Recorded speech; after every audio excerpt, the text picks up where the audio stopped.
call the regular City Commission meeting and public hearing of November 10th, 2015 to order. May we stand for the Pledge of Allegiance.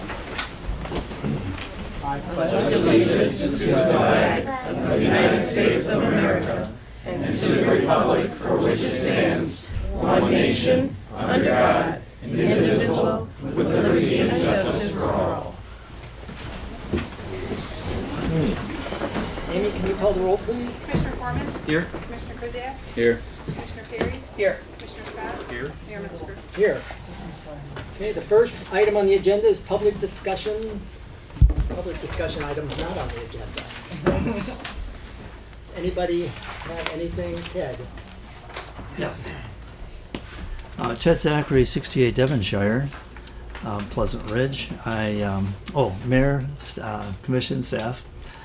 My name is Ted Zachary, 68 Devonshire, and I'm pleased to announce that things are going well with the Environmental Committee.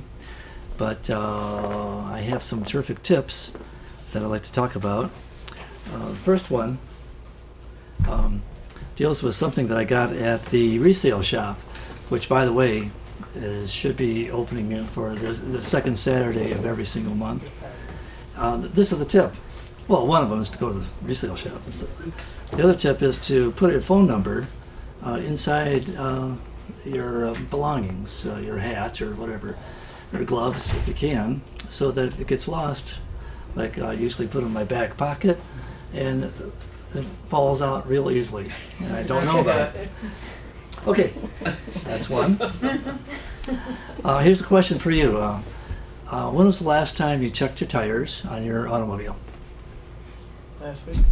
Last week? 3 days ago. Did I hear last week? Yeah. Very good.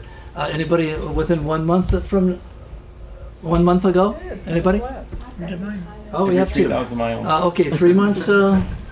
What's that? Every 3,000 miles. Every 3,000 miles? Okay.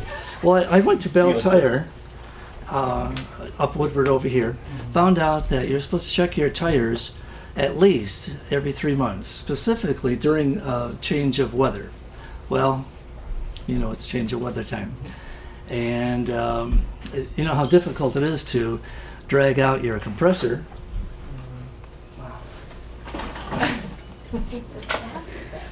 Or a long time ago when I was with the camera person, I would have had an electrical cord and I would have made some noise with this compressor. But I'm getting more serious on it.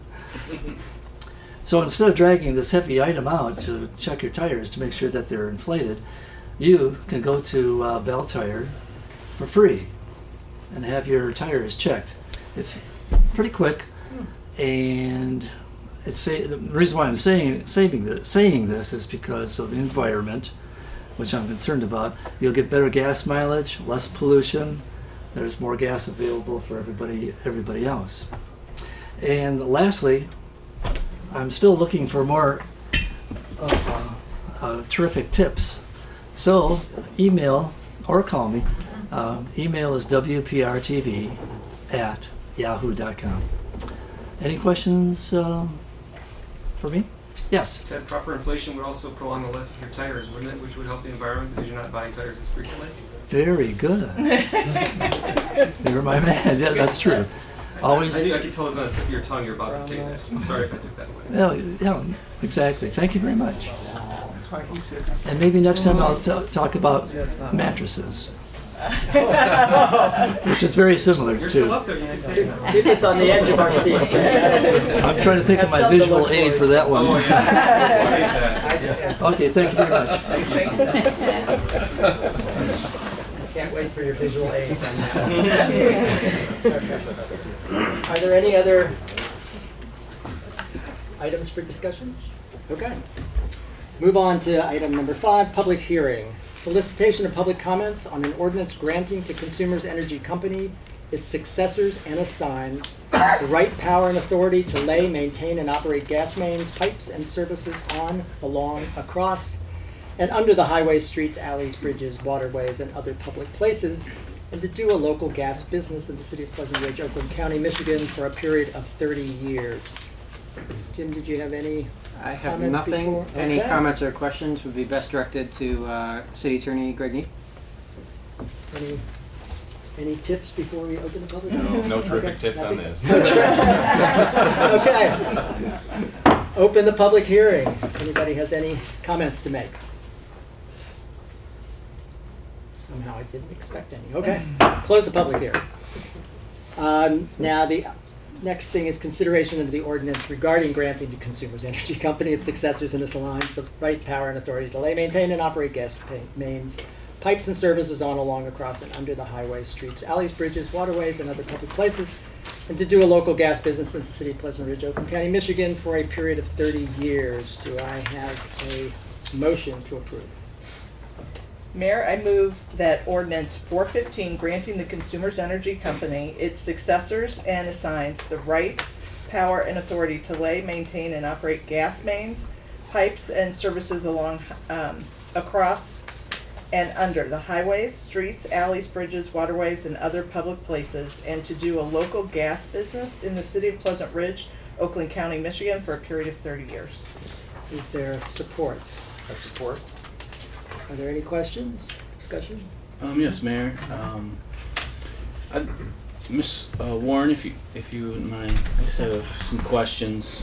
I guess the first one is regarding the duration of this franchise agreement. Is 30 years typical for your relationships with other communities in the area, or why is a 30-year period necessary from consumer standpoint? Well, we just asked for 30 years because it's nothing's changed. The infrastructure hasn't changed. So rather than come back every 5 to 10 years, we just say 30 years just to make it easier on the council's agenda as well as our own. Mm-hmm. Okay, thank you. I appreciate that. If you note in the actual ordinance, it does say that the franchise isn't exclusive and it can be revoked. So that doesn't lock you in for the 30. If for some reason you became terribly dissatisfied with Consumers Energy, which we know you will not, and wanted to revoke it, there is a clause in here, if I'm correct, Attorney, that it can be revoked by either party. Mr. Need, is that correct that with vote of the City Commission that we could revoke this agreement? That's correct. The ordinance says upon 60 days written notice, it can be revoked. And that's for any cause? There is no, it's for cause, any cause. Okay, thank you. I mean, that's just my concern is 30 years is a very long time, and we're seeing a lot of, I know gas and the gas industry, is separate than some of the other utilities that, we would be franchising with. But the change in technology just in the last 30 years, looking forward into the next 30 years, that 30-year commitment is something that, would just cause me some pause. One thing you did mention as far as non-exclusive, in Section 6, it says not exclusive.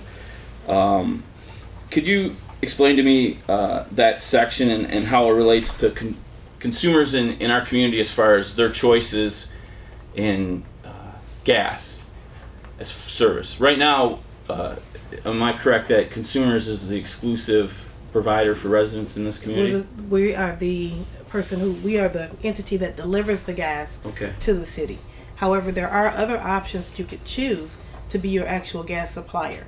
And those are separate from the actual delivery. So we own the line and we pay for the gas to come from the compression areas and from the storage areas. And so that area does belong to us, yes. Okay. And that's for safety. Okay, thank you. But consumers, our residents, still have a choice of, doing business with you or other entities. There are that other deliver suppliers gas. available. Do you know off the top of your head how many there are in the city? No, you would want to go onto the MPSC's website, the Michigan Public Services website, and they would have a listing of authorized vendors for natural gas suppliers in your area. Okay.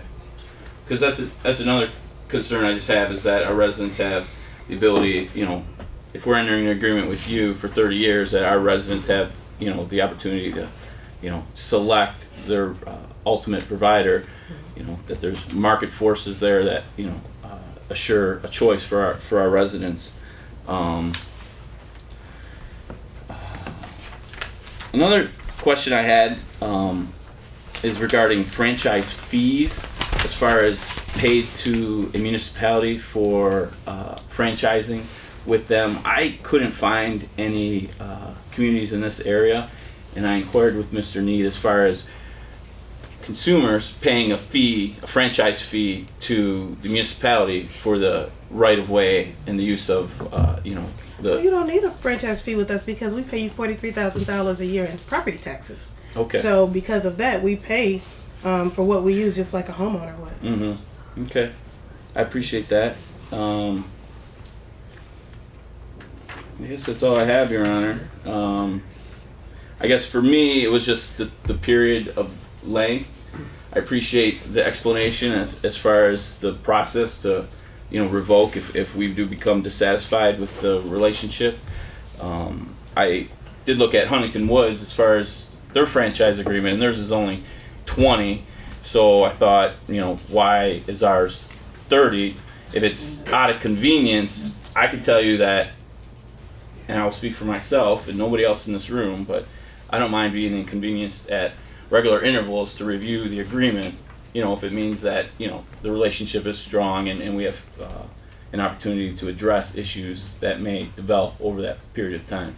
I guess I'm satisfied with what you've explained to me. Thank you and our attorney as far as, a process to address that. So I guess that's all I have. Thank you. You're welcome. Any other?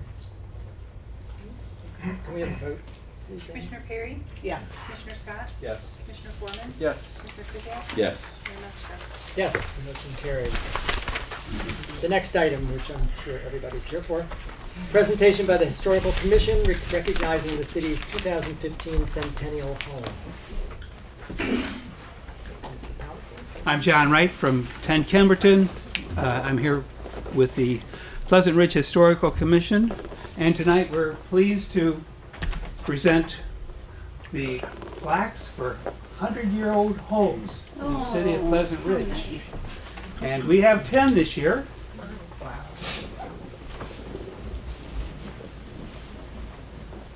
Since we've started the 100-year program, we have 27 homes that are 100 years old or older. And there's the breakdown right there. And the first home is 15 Elm Park Boulevard. The Burke home. Burke's here this evening. Oh, let's turn it back on for a second.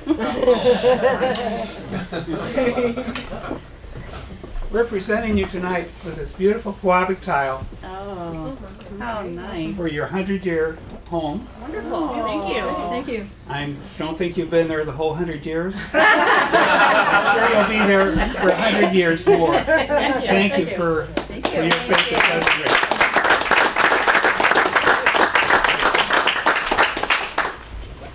The second home is 18 Kemberton, and the Zupans aren't here this evening, but over right up there on the left-hand column, you can see that little round circle, and that's what your plaque is going to look like when you mount it outside. And it looks very nice close up too. The next home is 23 Oakdale, the Ellison House. They're not here this evening.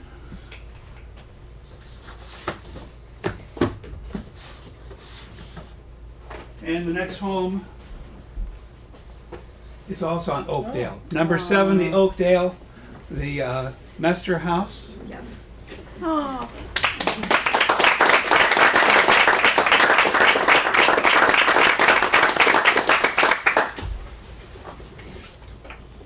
Also on Poplar Park Boulevard, number 20, the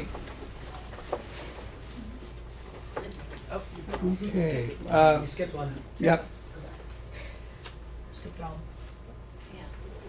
There we go. 15 Poplar Park, the church home, and the churches are not here this evening, but I can assure you they will receive their plaque. Moving on right down the block to number 20 Poplar Park, the Littner home. Oh, yay.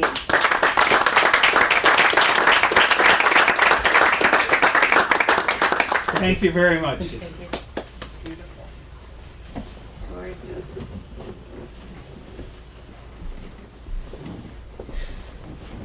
"22 Poplar Park." Popular role. Yes, the Romer House.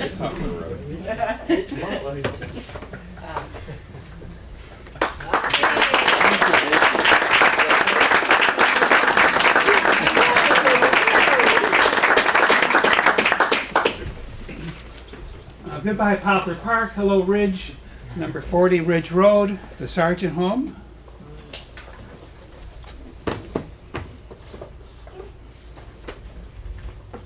And almost next door, number 50 Ridge, and that's the Brightmeyer Jones home.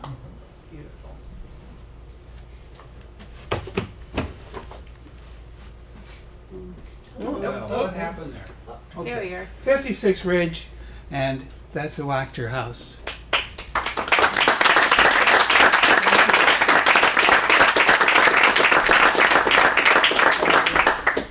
The Historic Commission and I think the entire city is very pleased to honor you with these plaques, and we look forward to another 100 years, and we'll have more houses next year. Thank you.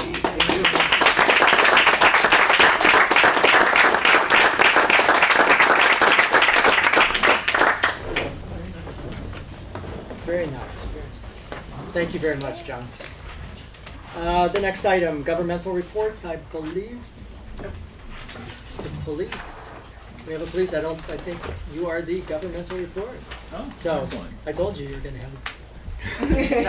Good evening. Thank you for having me. Chief Nowak is on a well-deserved vacation, so you guys are stuck with me tonight.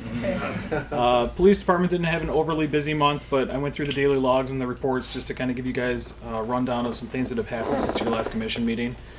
On October 15th, there was a CPR run dispatched at the zoo. While we don't service the zoo, one of our officers happened to be in the area, and since we had the automatic defibrillators, thought maybe want to run over there, maybe we can help.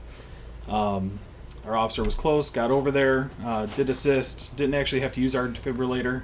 They had a defibrillator on scene, got the guy shocked. I spoke with the director of Zoo Public Safety over there later on that afternoon, and the gentleman did make it. So that was one good thing that happened. On October 22nd, we did have a person break into a shed in the city. That investigation is still ongoing.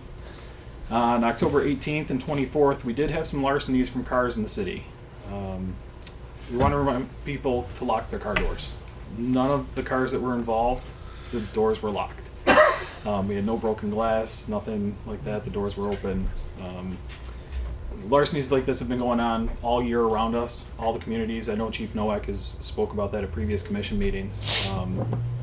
Our officers have been diligent, especially on the weekends. Most of them are happening on the weekends. But lock your doors, please. Sergeant Reed? Yes. Excuse me, you mentioned none of the cars were locked, even the one that was stolen?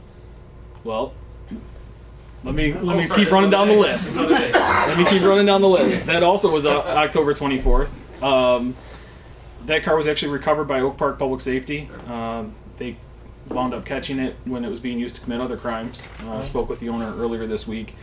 That one, we're up in the air. There was no damage on that vehicle to the column. Usually the columns are cracked, so that's usually consistent with a key being used. So I don't know. Oak Park is actually investigating that right now.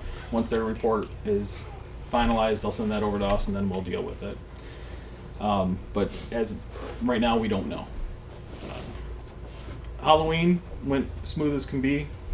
As smooth as can be expected in the city.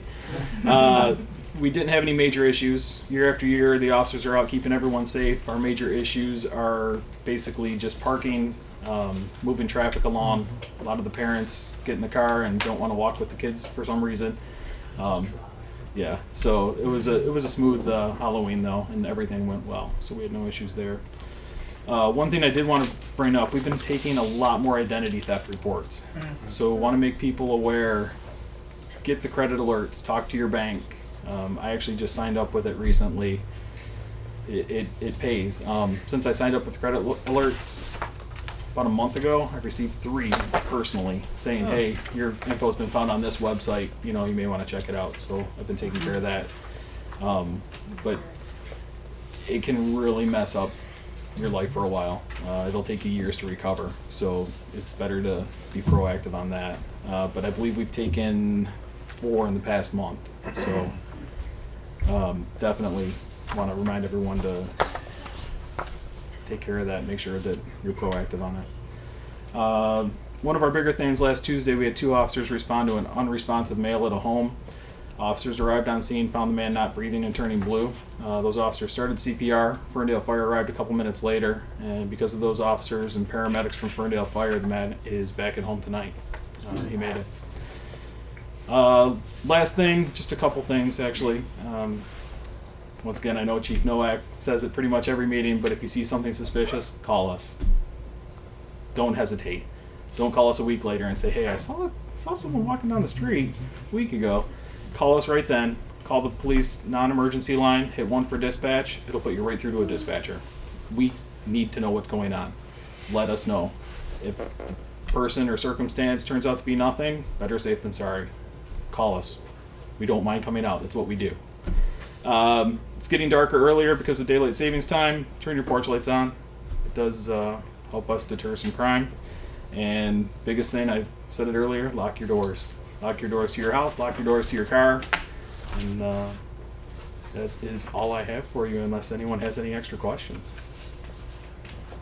I don't have a question, Mayor, but I'd just like to thank you and relay a story. Friday, my family and I, we were driving up to Bell Tire to deal with a tire issue, and it was sometime in the afternoon, and there was, at 11 Mile and Woodward, lights everywhere.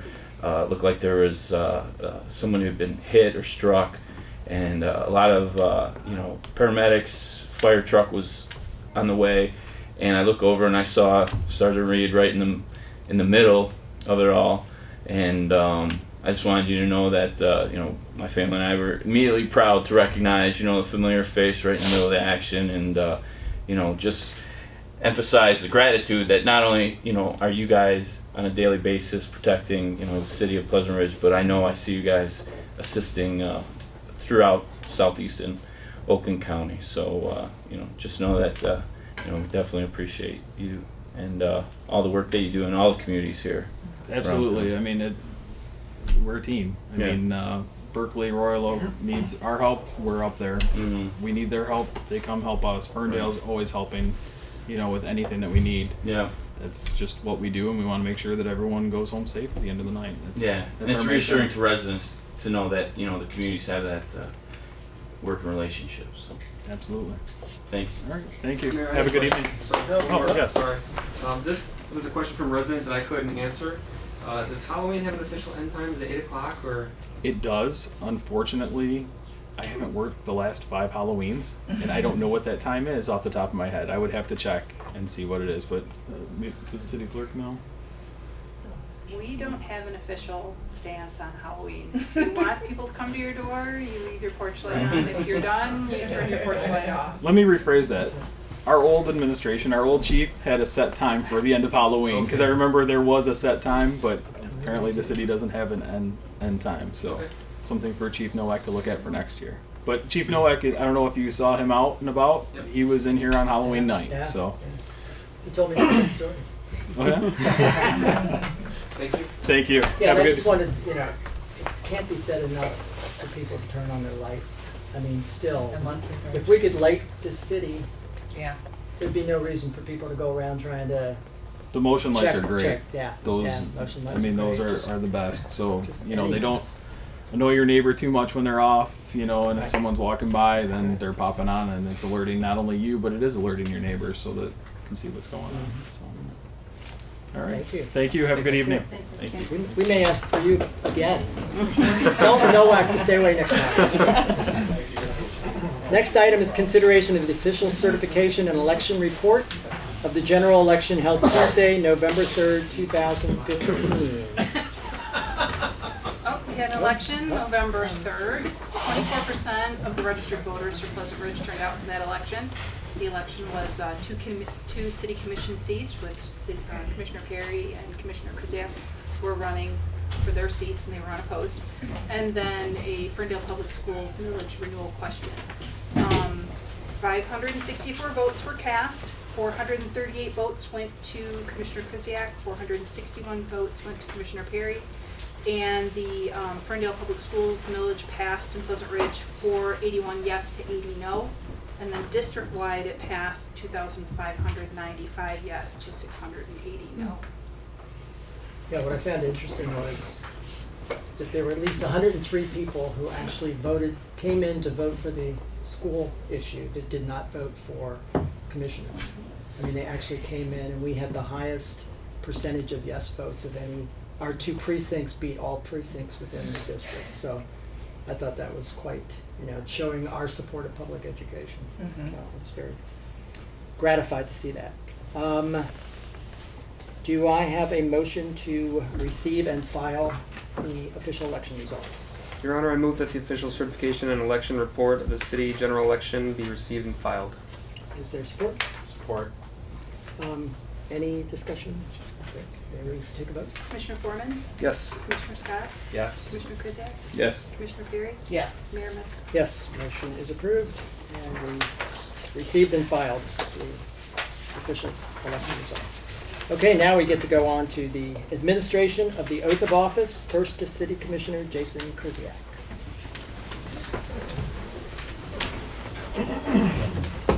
Our city photographer is at the ready.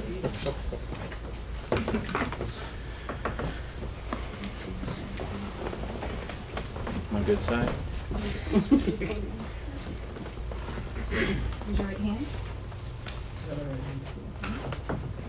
Solemnly swear I do solemnly swear that I will support the Constitution of the United States that I will support the Constitution of the United States and the Constitution of the State of Michigan, and the Constitution of the State of Michigan, the Pleasant Ridge City Charter and City Code, the Pleasant Ridge City Charter and City Code, and that I will faithfully discharge the duties and I will faithfully discharge the duties of the office of City Commissioner, of the office of City Commissioner, and I will endeavor to secure and maintain and I will endeavor to secure and maintain an honest and efficient administration of affairs an honest and efficient administration of affairs of the City of Pleasant Ridge, of the City of Pleasant Ridge, free from partisan distinction or control, free from partisan distinction or control, according to the best of my abilities. according to the best of my abilities. Congratulations. Thank you.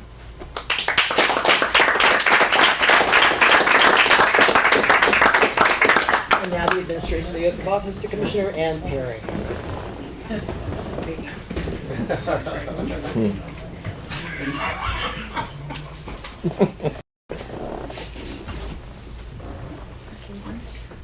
I do solemnly swear I do solemnly swear that I will support the Constitution of the United States, that I will support the Constitution of the United States, the Constitution of the State of Michigan, the Constitution of the State of Michigan, the Pleasant Ridge City Charter and City Code, the Pleasant Ridge City Charter and City Code, and that I will faithfully discharge the duties and that I will faithfully discharge the duties of the office of City Commissioner, of the office of City Commissioner, and I will endeavor to secure and maintain and I will endeavor to secure and maintain an honest and efficient administration of affairs an honest and efficient administration of affairs of the City of Pleasant Ridge, of the City of Pleasant Ridge, free from partisan distinction or control, free from partisan distinction or control, according to the best of my abilities. according to the best of my abilities.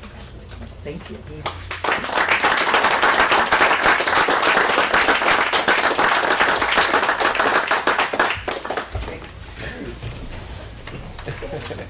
Okay. Hard-fought elections, I'm so glad. Next item, City Commission Liaison Reports.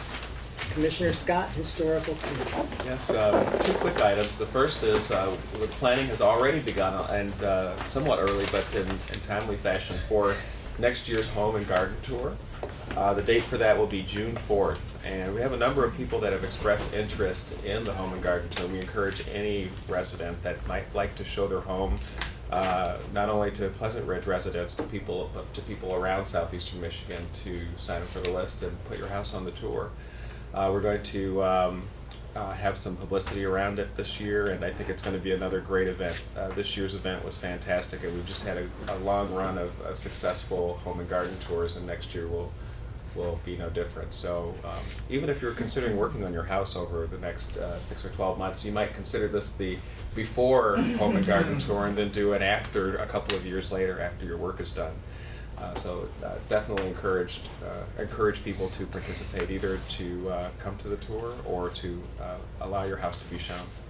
The other thing is our next Historical Commission meeting will be on Wednesday, December 2nd. Put it on your calendar. We have a good time at every meeting. That's it. Thank you. Commissioner Krzyjak, Recreation. Thank you, Mayor. I just want 2 dates. One is the Thanksgiving Artist Market, which will kick off this Friday evening with an event at the community center. It'll be a strolling hors d'oeuvre type evening where the artists will be there, and there'll be I think there's some strolling music, and it's usually a very lively evening to kick off that event, which continues on Saturday during the day. So it's always a great event. And then another fantastic event for this community is the tree lighting ceremony, which will be December 7th. That's a Monday at 6 o'clock, where the mayor will be joined by a special guest from the North Pole to light up the tree in Memorial Park. So I know, my kids always have a good time, and I think it's something that the whole community really looks forward to every year. Again, that's Monday, December 7th at 6 p.m. Great. Thank you. Looking forward to that. I hope it's warm. Nice change. Nice change. Yeah. Next item, Commissioner Foreman, Committee Liaison. Yes, Mr. Mayor, I have a few items. The first was going to be a summary of the millage renewal that has passed. You've covered that pretty well. I wanted to thank you for the data analysis that you provided. The 86% of PR voters that supported the millage, it was a pretty cool number to see. Also the fact that 100 or so voters came just to vote for that, to support it. That was really nice to see. So thank you to Pleasant Ridge. I know the schools thank us all as well.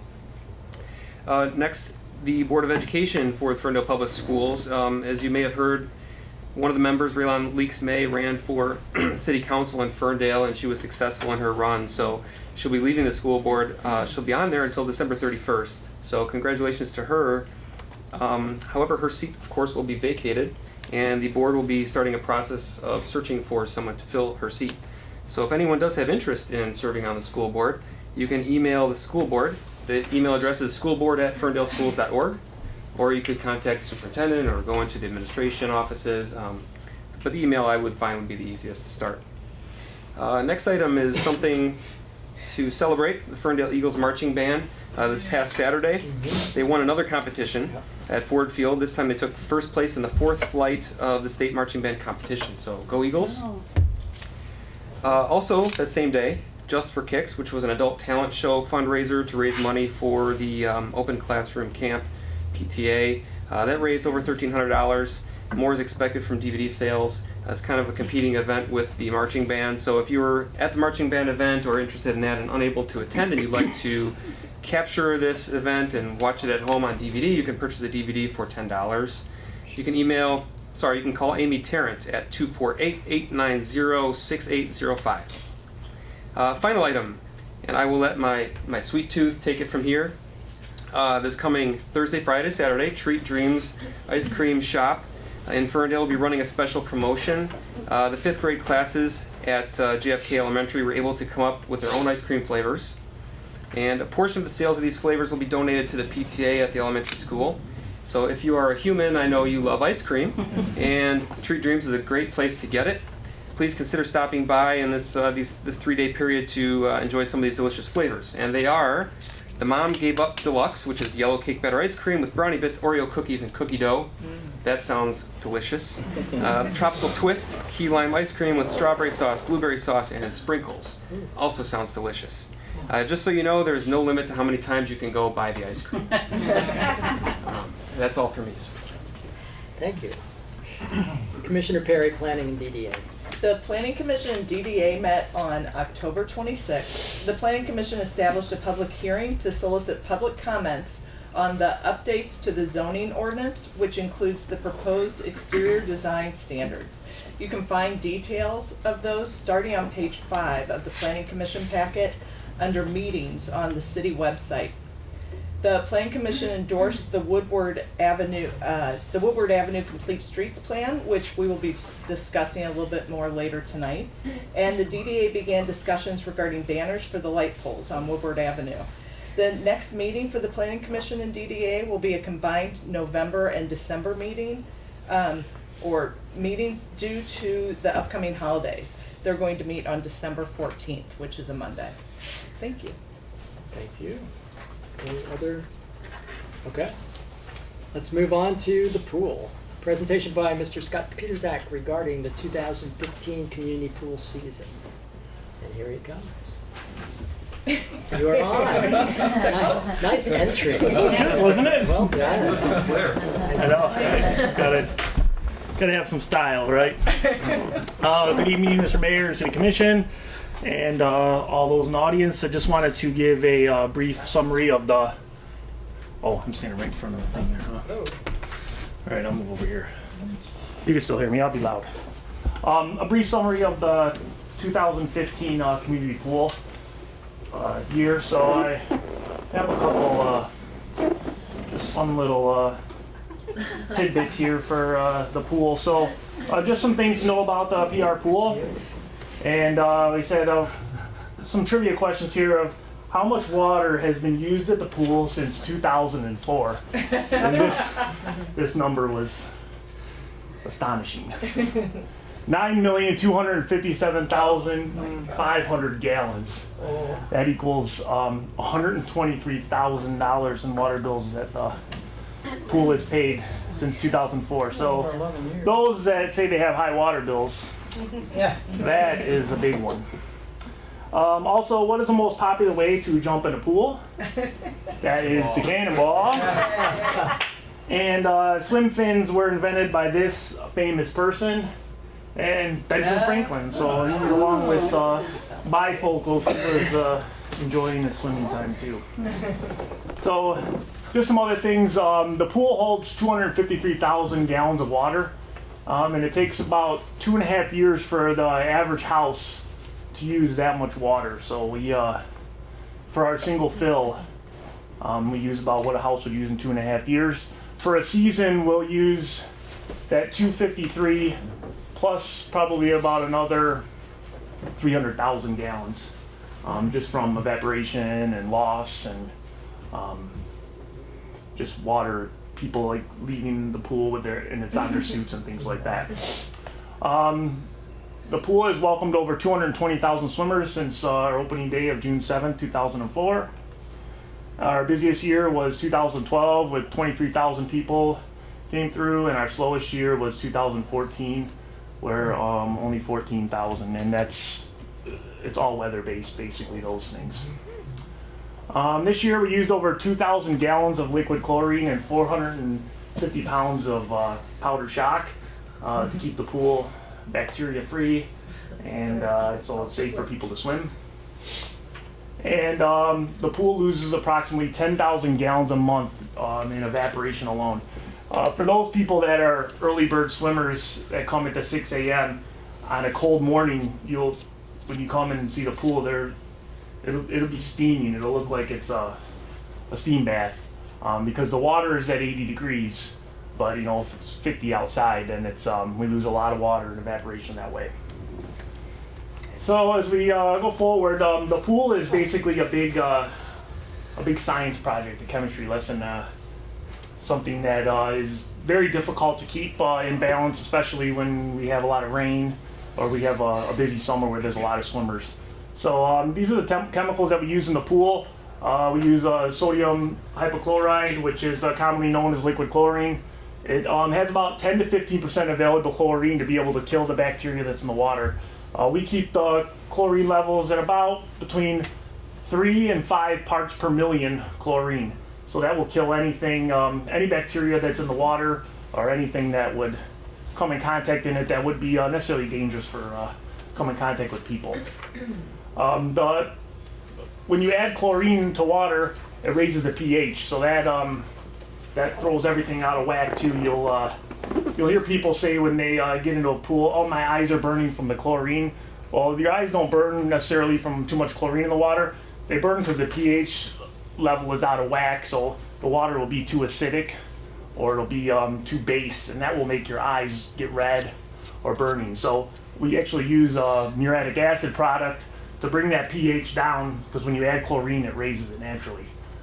We've changed over to a product called Acid Magic that is much less volatile. You could put your hand in a bottle of it or a vat of it, and it wouldn't burn your skin, but it still has the same properties that a regular muriatic acid would. So if you go into the pool chemical room where these things are stored and where they are, it's things want to corrode and get rusty, and it just eats everything away.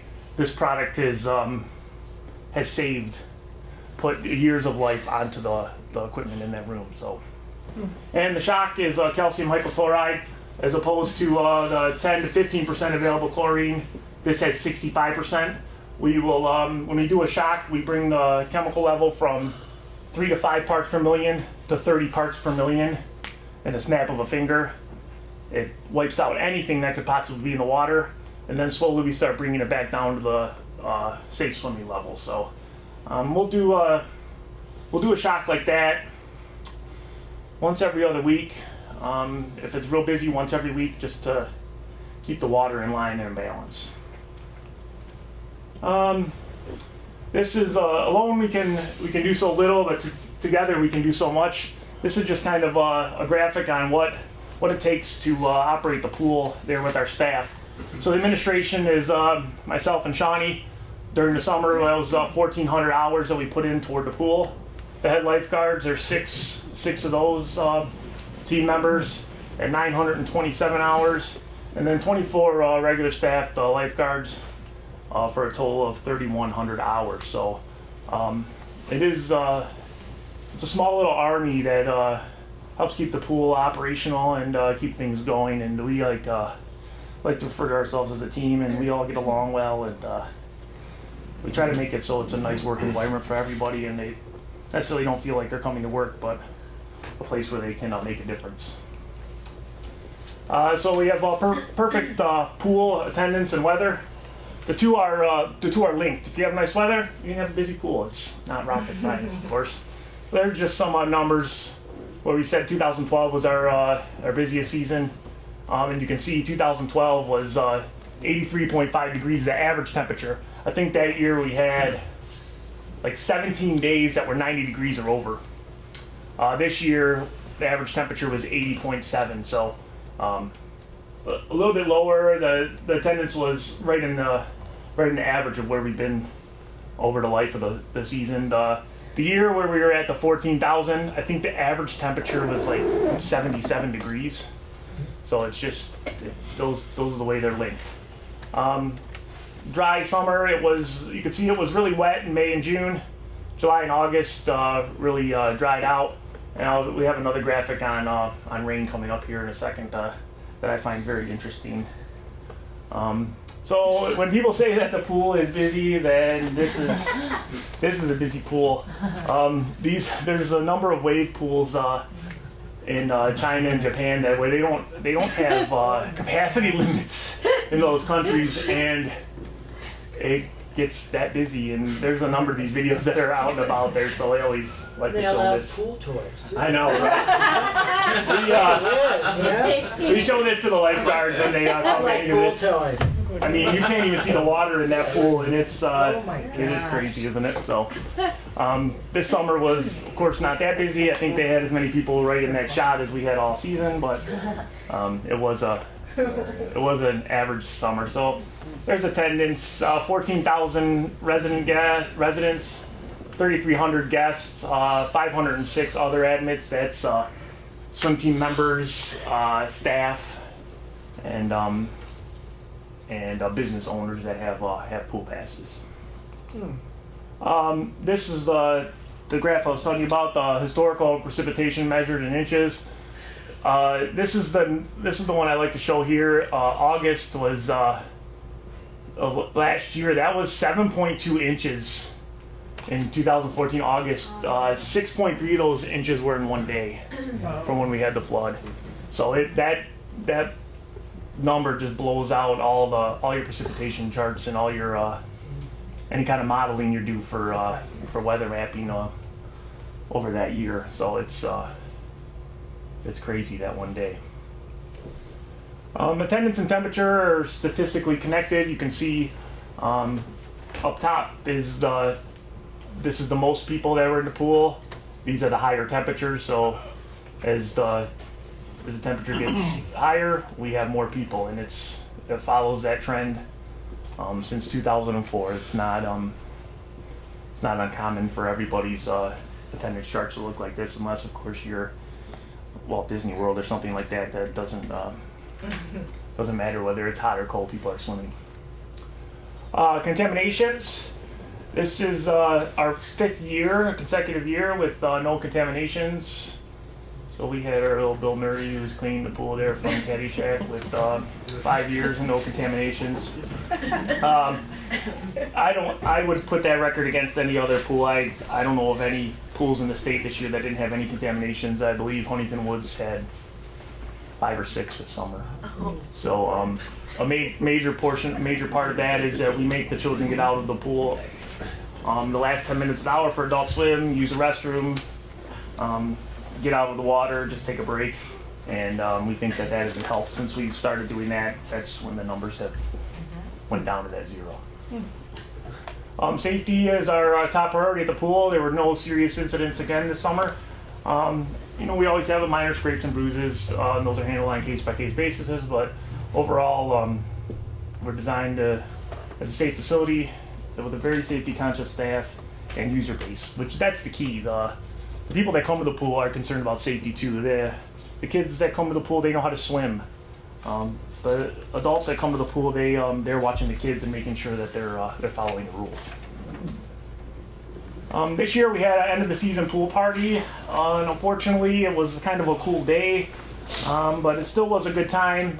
We had a catered menu from Aroga Estates Barbecue. People could purchase food, had games, a photo booth, a DJ, some other activities that were going on. So hopefully next year we're able to offer that party again, and we'll have 85 degree and sunny that day, so we have to plan a little bit better on that. And that's about it. I was pleased with the season, and it was a fun summer. And like I said, it's always fun to watch the staff grow up. Some of the kids that have worked with me over the years are finishing medical school and are doctors now or lawyers, and it makes me feel old, but at the same time, I feel proud about the kids that have come through, and we can kind of give them that base for hard work and to know what real life is like. So if there's any questions from the commission, I'd be happy to answer them. Mr. Mayor, question for Scott. So Scott, thank you for that presentation, and I'd like to thank you just for all you do to keep the staff so educated and prepared for everything.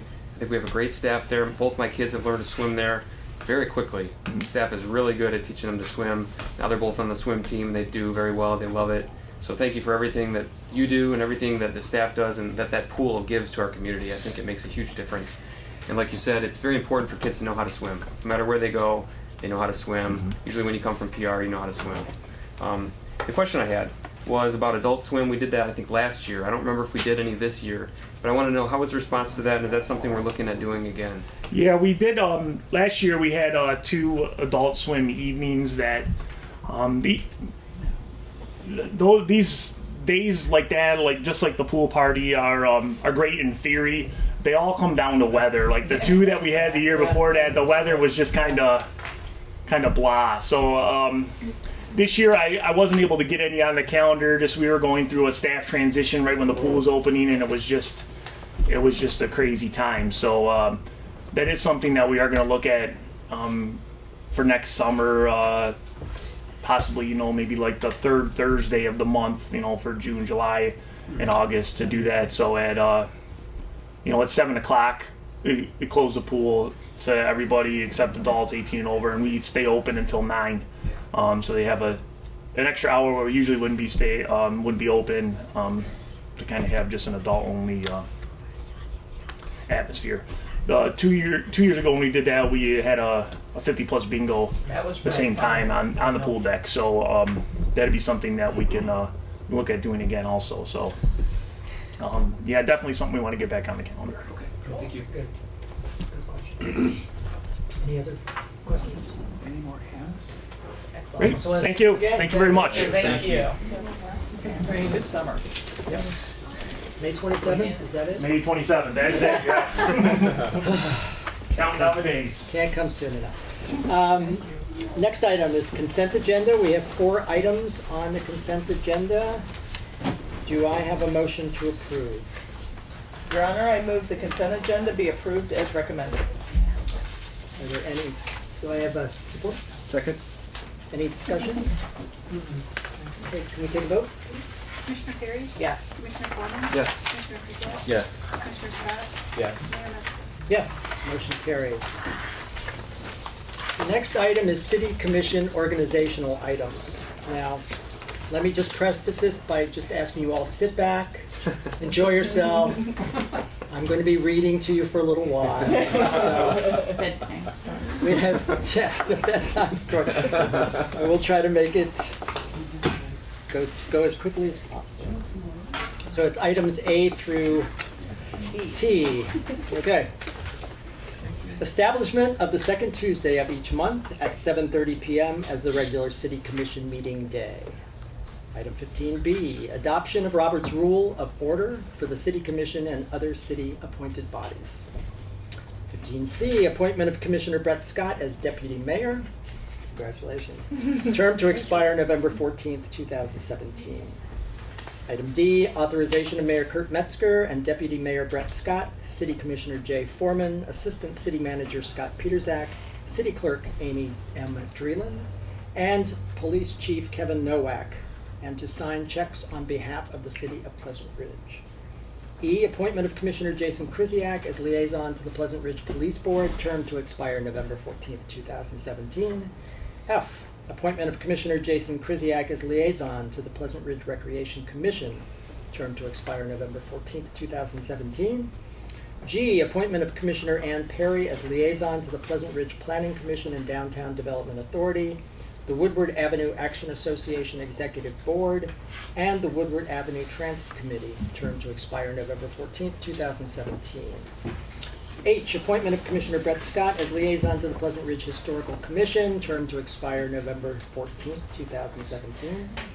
I, appointment of Commissioner Jay Foreman as representative to the Ferndale Public Schools Superintendent's Advisory Committee, term to expire November 14th, 2017. Anybody else wants to get in here?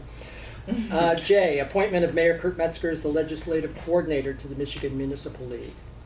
K, appointment of Mr. Charles Digby as the Pleasant Ridge Police Commissioner, term to expire November 14th, 2017. L, appointment of City Manager James Bruckman as the City Representative and City Clerk Amy M. Dreeland as alternate to the Intergovernmental Cable Communications Authority, term to expire November 14th, 2017. M, appointment of Mayor Kurt Metzger, Commissioner Ann Perry, City Manager James Bruckman, and Assistant City Manager Scott Peterzak as the city's representatives to the Fire Protection Agreement Committee, term to expire November 14th, 2017. And appointment of Assistant City Manager Scott Peterzak as delegate and Administrative Assistant Darren Humphreys as alternate to the Woodward Dream Cruise Board of Directors, term to expire November 14, 2017.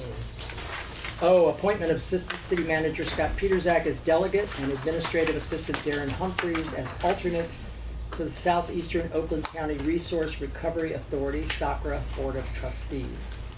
P, appointment of Assistant City Manager Scott Peterzak as delegate and Administrative Assistant Darren Humphreys as alternate to the Southeastern Oakland County Water Authority, SACWA Board of Trustees.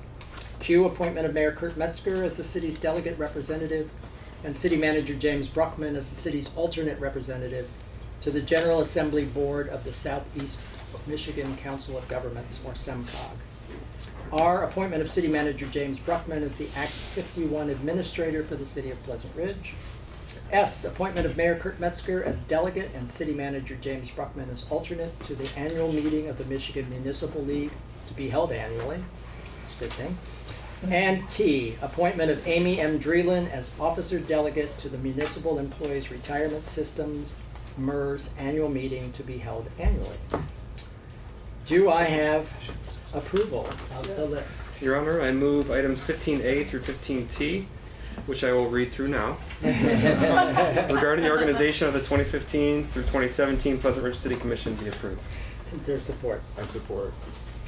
May we take a vote, please? Commissioner Foreman? Yes. Commissioner Scott? Yes. Commissioner Krzyjak? Yes. Commissioner Perry? Yes. Mayor Metzger? Yes, motion carries. Next item, establishment of a retiree healthcare savings program. Whose is this? Yeah, I'll do it. Okay, Jim? Before you is the establishment of a retirement healthcare savings plan through MERS. As you may know, MERS is a Michigan employee retirement system, provides our pension for our employees right now. They have a program available for a retirement healthcare savings plan. In the past, the city provided retirement healthcare benefits to its employees. That was ended a few years ago, and that is no longer offered to employees. The retirement healthcare savings plan would be something that we could set up through MERS. It's a tax-free in and tax-free out vehicle for saving for retirement. The proceeds are invested, and the money can be used at any time. It's not only in retirement to pay for healthcare costs.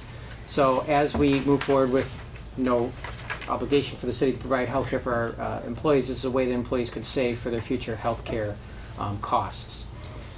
It would also open up the potential for the city to contribute or do a matching contribution to future healthcare costs on a defined contribution basis rather than the defined benefit basis, which provides more cost certainty for the city and no ongoing liabilities into the future. So setting up this program through MERS is the first step towards any of these future actions by the city. We're not proposing to establish any kind of match at this time, but rather to just establish a program for employees to take advantage of should they so desire to start saving some money for the future. This is likely something that we would look at any city contributions to this as being part of a broader adjustment of benefit packages that we offer to our employees. That's something that we're constantly examining, and as you'll see on our next agenda item, taking a close look now at. So if you have any questions, let me know. I'd be happy to answer them. We need a resolution regarding the MERS healthcare savings program to establish this option. Are there any questions for Jim? Okay. Is there a motion to approve the resolution? Your Honor, I move that the resolution for the MERS Retirement Health Savings Plan be approved. Is there support? Second. Any discussion? Can we take a vote? Commissioner Perry? Yes. Commissioner Foreman? Yes. Commissioner Krzyjak? Yes. Commissioner Scott? Yes. Mayor Metzger? Yes, motion carries. Item 17 is establishment of a retiree healthcare savings trust with the Municipal Employers Retirement System, or MERS. Thank you. This proposal is to establish the retiree health funding vehicle. It's a 115 trust, which refers to some section in some law somewhere that lets a city establish an investment fund for the city to put money away to pay our ongoing retirement healthcare liabilities. So this would be to address our other post-employment benefits liabilities. Starting this year, per GASB standards, those are going to have to be reported on our balance sheet. And it's kind of an eye-popping number, the way that these are calculated. But we have OPEB liabilities of $4.4 million for our current retirees and current employees who did hire into the city with retirement healthcare benefits. That 4.4 million number, it's a bit of a moving target because actions that we take today can change that number. So if we do things to our healthcare offerings, if we fund retirement healthcare trusts in different ways, that liability number changes. One of the things from an accounting standpoint is by having a trust, you can use a different discount rate, which calculates the present value of those future cash flows out that the city has to make, which changes what that total liability is. So the proposal is to establish this trust, which allows the city to put money into the trust, which is then invested by MERS under the same, what we're proposing to use is the same investment program that MERS uses for our pension funds. It's MERS's managed fund. They have professional money managers who are managing billions and billions of dollars, so they get a better return than pretty much anyone around. We are proposing to start funding this almost on a mortgage basis to begin with, hopefully to just start to put money into it as we can to build up some balance in the trust. One of the options that we have for this is to take advantage of the way that our cash flows go. We get a big tax payment at the beginning of the year with the fiscal year, and then we pay monthly premiums on our health insurance. So we could put in a big lump sum at the beginning of the year and then start to draw that down. We have to be careful, of course, because the market can do funny things, so we would have to manage that to not put that lump sum at risk. But these are all options that would be available to us by starting this healthcare savings fund. So there's some graphs and charts that show some of the benefit that could accrue to the city were we to start funding this. The more you put in, the better off you are 10, 20 years from now. So this is certainly not a silver bullet, but it's a first step towards addressing a long-term liability that we have. So we're requesting approval of a resolution establishing the MERS Retiree Health Funding Vehicle, selecting the 100% of assets that go into that vehicle to be placed in the MERS Total Market Portfolio as the initial selection. Any future changes in fund choices or allocations would be approved by the city's investment committee, which is an existing and standing board that deals with investment choices. And we would designate non-union employees hired before July 1, 2011, and police employees as eligible employees who are qualified to receive the health care benefits subsidized under the MERS Retirement Healthcare Savings Vehicle Trust Sub-Fund. Okay. I'd be happy to clarify anything or answer any questions that you have. I was just going to say, I thought it was interesting to see that we're paying more for retiree health care than we are for current employee health care. Yes.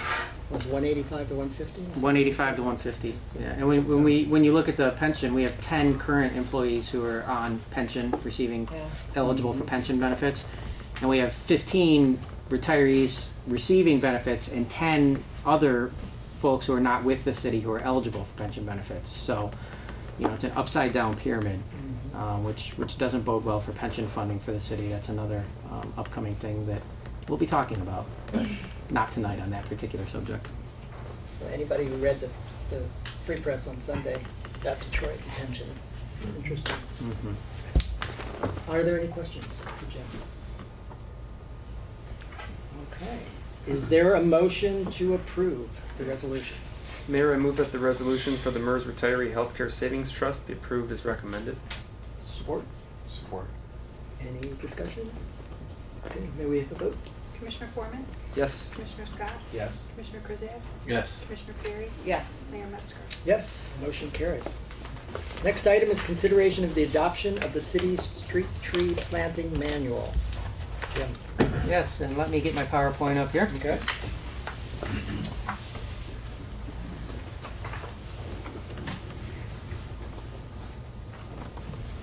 Okay. So one thing that staff has been working on pretty much for the past 6 months is a street tree manual. As the commission will recall, and many residents, if you've been paying attention, one of the things that we have been proposing and promised to do with the millage that was passed last year was to start planting street trees again. It's been a number of years since street trees were planted in the city. The foundation did a large street tree planting in the wake of the 2011 storm. But beyond that, there hasn't been a systematic annual tree planting program. At this time, we have updated in advance of actually doing street tree plantings. We went back and took a look at the plan for tree plantings throughout the city.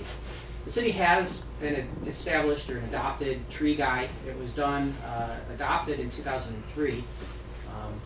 Work on that one took over a year when that was done. And this street tree planting manual is consistent with the recommendations of the previous tree planting guide.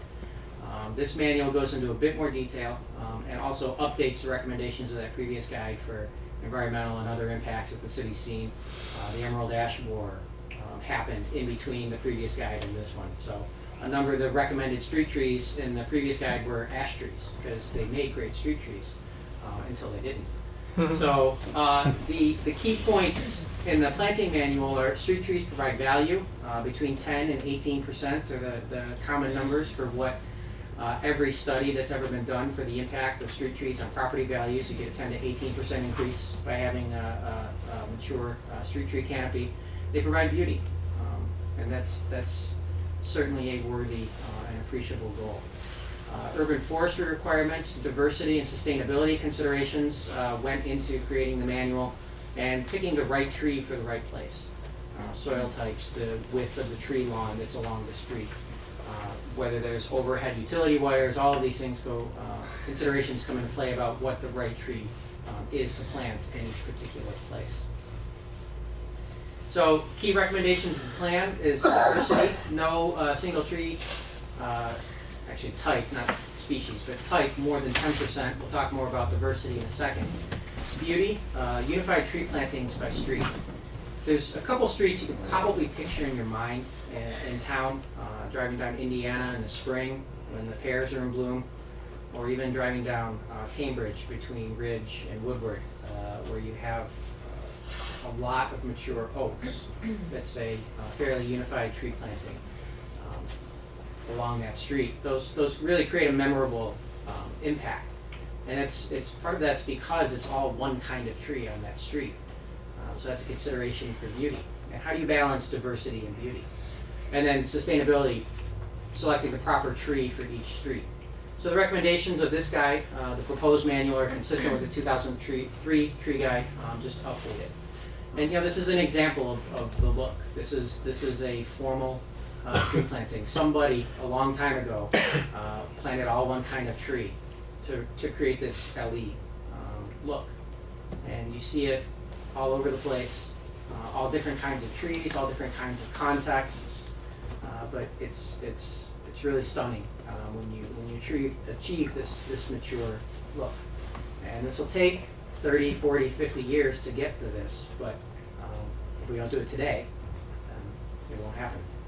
So existing conditions, diversity. There's a 10-20-30 rule in urban forestry. No more than 10% of the same species, so that's red oak.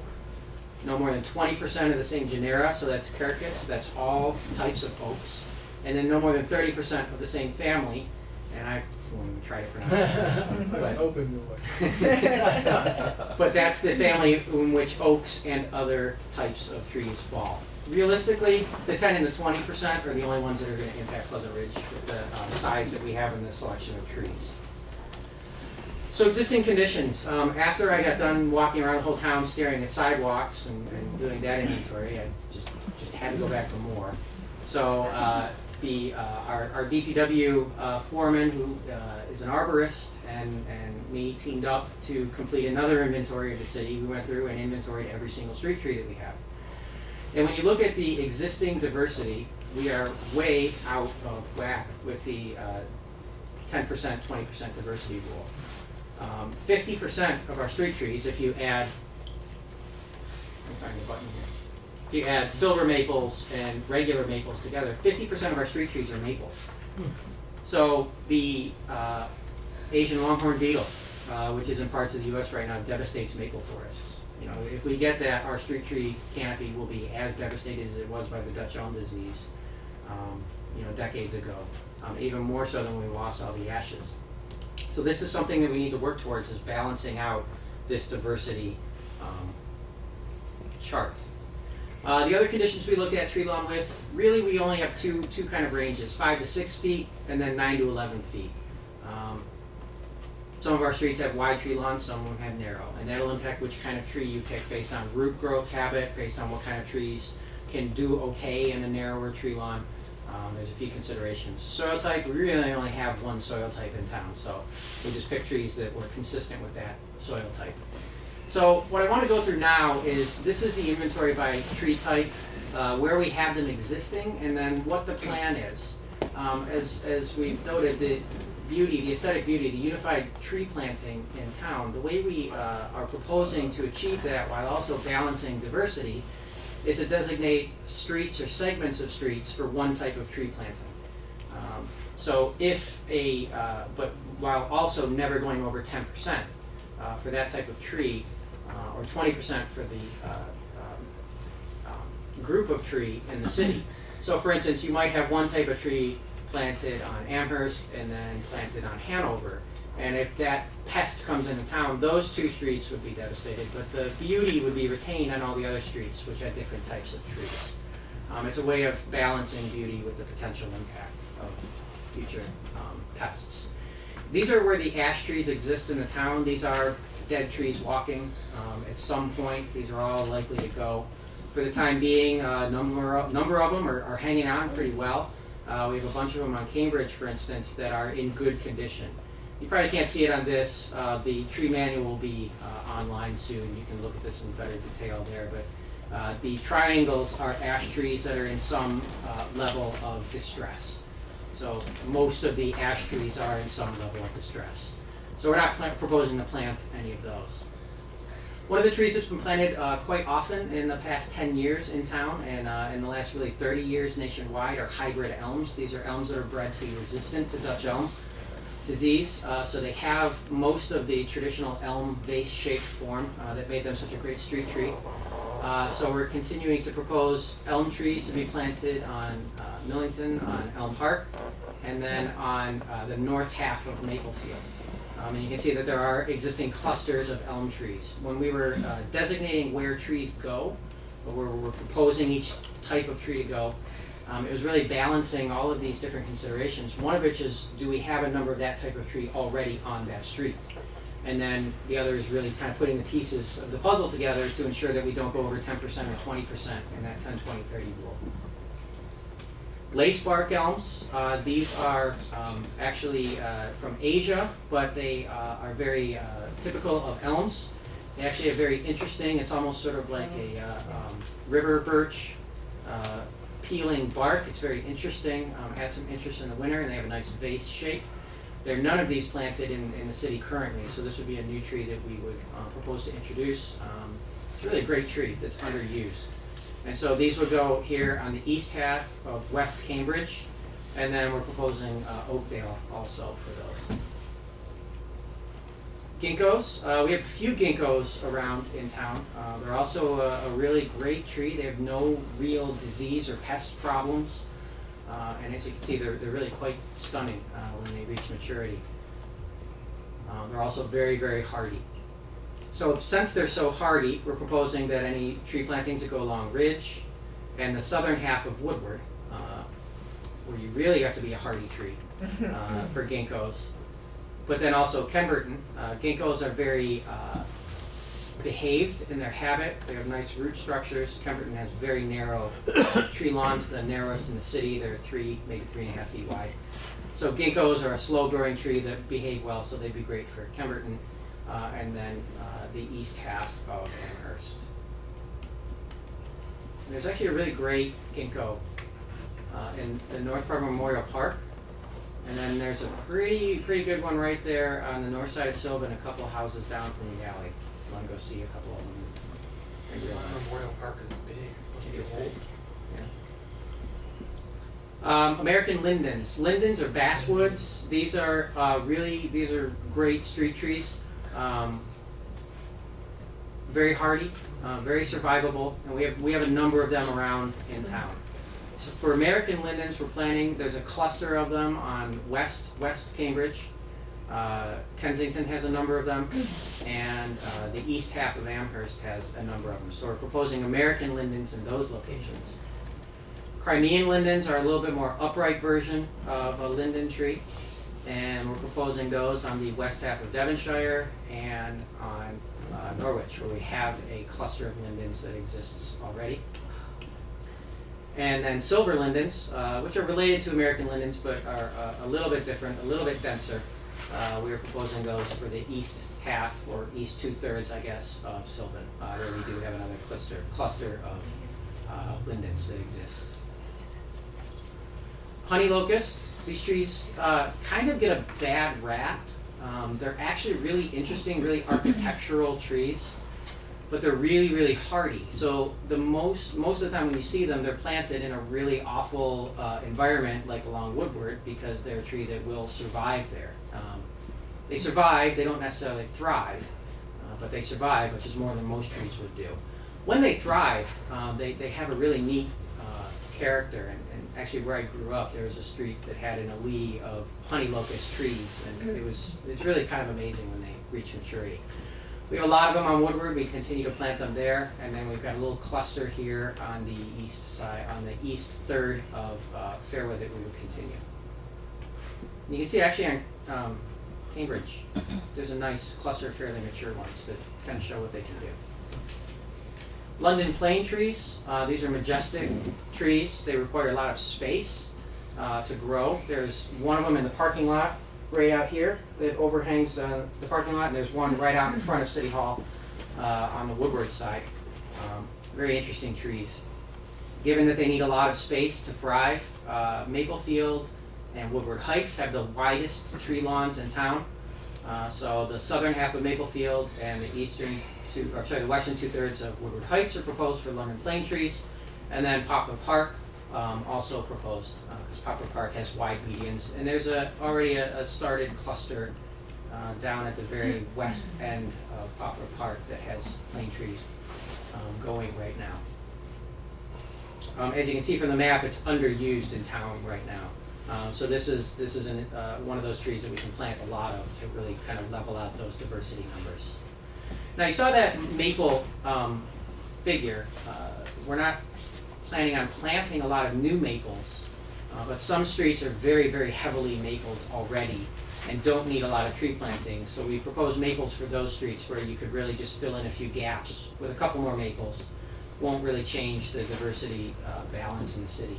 Autumn Blaze is a hybrid maple. It's a hybrid between a red maple and a silver maple. Silver maples are awful trees, but and red maples are great trees, but red maples in Pleasant Ridge do not do well as street trees. They don't reach their potential. Their growth is often stunted. It's a bad habit for them. But the Autumn Blaze maple really takes the best of both of those species. You get the red fall color of the red maple in a hardy tree with the growth and hardiness of a silver maple without the root problems of the silver maple. So these are really interesting trees. Most of the maples we plant, and you can see, I mean, look at the maples around. So they're everywhere. The streets we would propose to fill in with red maple, or I'm sorry, the Autumn Blaze maples would be Oxford, and then Maywood, the east half of Maywood, and then the east half of Kensington. All of these are at over or near 70% maple already. Sugar maple, again, it's a very nice tree that has great fall color. We propose that on the east half of Devonshire, where again you can see there's just basically nothing but maples that exist there now. So now we get into the oaks. Red oak, we all know that one. We have a cluster of oaks on Fairwood, and then we have a cluster of oaks on Cambridge. We propose to continue those. Sawtooth oak, this is a really interesting oak. It's not commonly used, but it's a really great tree. It doesn't have your typical oak leaf. It looks a little bit differently, but Woodside Park would be proposed for those. Shumard oaks, it's another a little more upright type of oak. We'd use those on Oakland Park, and then on the west half of Wellesley. Swamp white oak, native tree, does well. West half of Oakland Park, west half of Cambridge. And we have silver maples. These trees, we've lost a lot of silver maples because they grow really fast and then they fall down really fast. And I can attest, in the 2011 storm, I had 3 silver maples fall down, 2 of them on my house, 1 of them on my car. Oh. So I love silver maples. These we got to replace. But the problem is where they exist. There's a really interesting clutch on Maplefield, and Jay, I think you moved out before the one falls on your house. Yep. But you can see they really create a great aesthetic right now, but they drop branches all the time. They're not great. Japanese Alcoba. This is a really great tree. It's a type of elm, but it's a little bit different than a typical elm. It's got that same vase shape, upright habit. very interesting. It's a tree I picked to plant in my backyard after we lost all the other trees. So I stand behind the Japanese Zelkova. This one we don't have any, and actually this is just the silver maple. We don't have any in town right now. But we're proposing the west half of Elm Park, Hanover, the west half of Sylvan, and then the east half of Wellesley for the Japanese Zelkova trees. Jim, before you move on, would you mind, silver maples, you're not proposing adding any more of those? No. Great, thank you. No. If anyone plants one, we'll cut it down. We won't see any mulberries in this list either. No mulberries. Thank you. Finally, the last tree we have is sweet gum. We have a few of these around town, not many, but they're an interesting tree. They're a hardy tree. They've got kind of cool leaves or star-shaped leaf. They're a pretty hardy tree. They grow well. They require some space, so we're proposing them on the east third of Woodward Heights, and then on the I think I put that on the wrong. Yeah, no, that's the right tree. Right street. I'm sorry. Maywood, on the east half of Maywood. Pear trees. You know the problems we have with the pear trees. It's a rust disease. It's a fungal disease. It winters on cedars. It winters and then it comes back, and you can't really eradicate it. Over time, we propose to replace the pear trees that are along Indiana and along Bermuda with a couple species, some dogwoods and some serviceberry trees. We have a lot of power line issues along Indiana that are low. That really even pear trees are too large because they end up getting beat or growing in the power lines. So these are a couple trees that will do well as street trees to give you that same springtime flowering effect that the pears give you that are a little more hardy. And again, we'll plant two different varieties of trees that complement each other but are different over time. We have a bunch of ornamental trees, crab apples, what have you, a lot in the median islands. We don't have any plans for planting those. Those are really a decorative touch that you throw on there. So we won't plan for that. That'll be opportunistic. Prioritization. So what are we doing going forward with our tree plantings?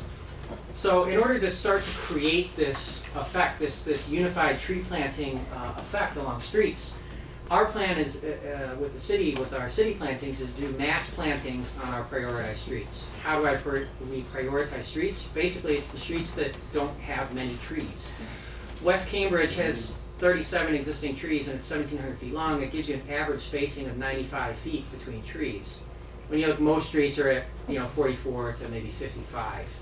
So West Cambridge really lost a lot of trees in the storms during construction. So that'll be our first street that we attack. We'll also attack Oxford. We just did the construction project there. We lost a few trees, so we'll fill in that street as well. That's going to take up a lot of the city street planting budget for the next year. And then in future years, we'll continue to kind of work our way down this list. But one of the things we want to do is a lot of residents call and request a tree in front of their house. Given that we're trying to do mass plantings to create this unified kind of appearance throughout the city, it's difficult to achieve that if you kind of go around the city throwing a tree here and there. But we understand that if you don't have a tree in front of your house, I don't, because we lost one during the storm of 2011, so I fully understand the desire to get a new street tree.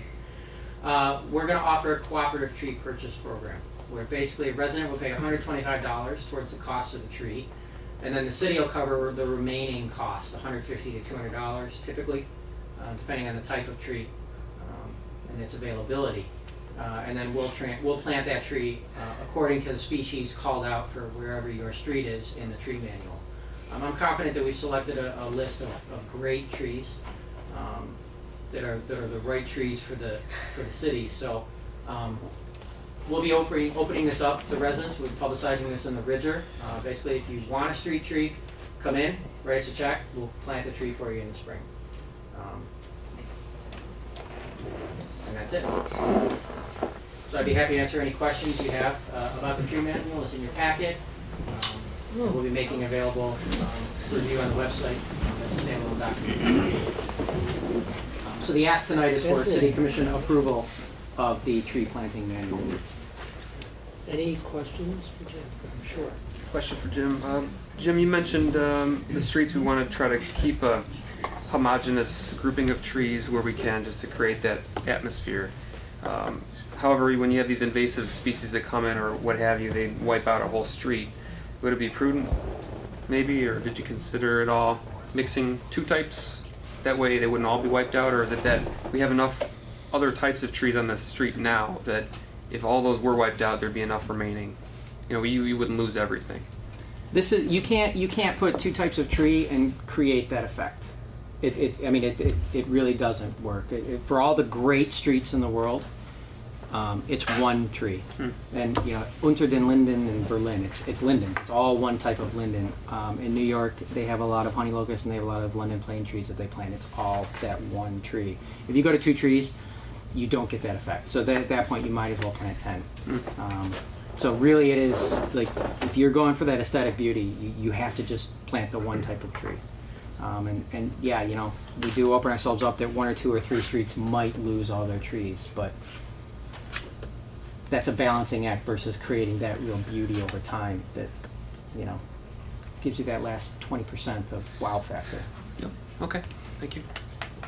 Mayor? I'm sorry. Does the approval of the guide approve the prioritization? The prioritization is something that we'll go on and monitor every year. You know, we might have a lot of ash trees go on one street, and that might change the equation for which street needs. That was my question. Right. So we're not asking you to approve that prioritization. That chart is just a snapshot in time of where we stand. So we'll keep updating that. At this time, it's West Cambridge and Oxford is the only thing that would be really approved, I guess. Okay, thank you. I guess my question, to piggyback on Commissioner Scott's question, as far as prioritization, I know on section 7, when you're talking about the recommendation by street, there was a very interesting calculation about in the inventory of the existing trees compared to the maximum coverage if we were shooting for every 50 feet. So you presented a difference of 332 trees to get us to that every 50-foot spacing, right, which I think is a desirable goal.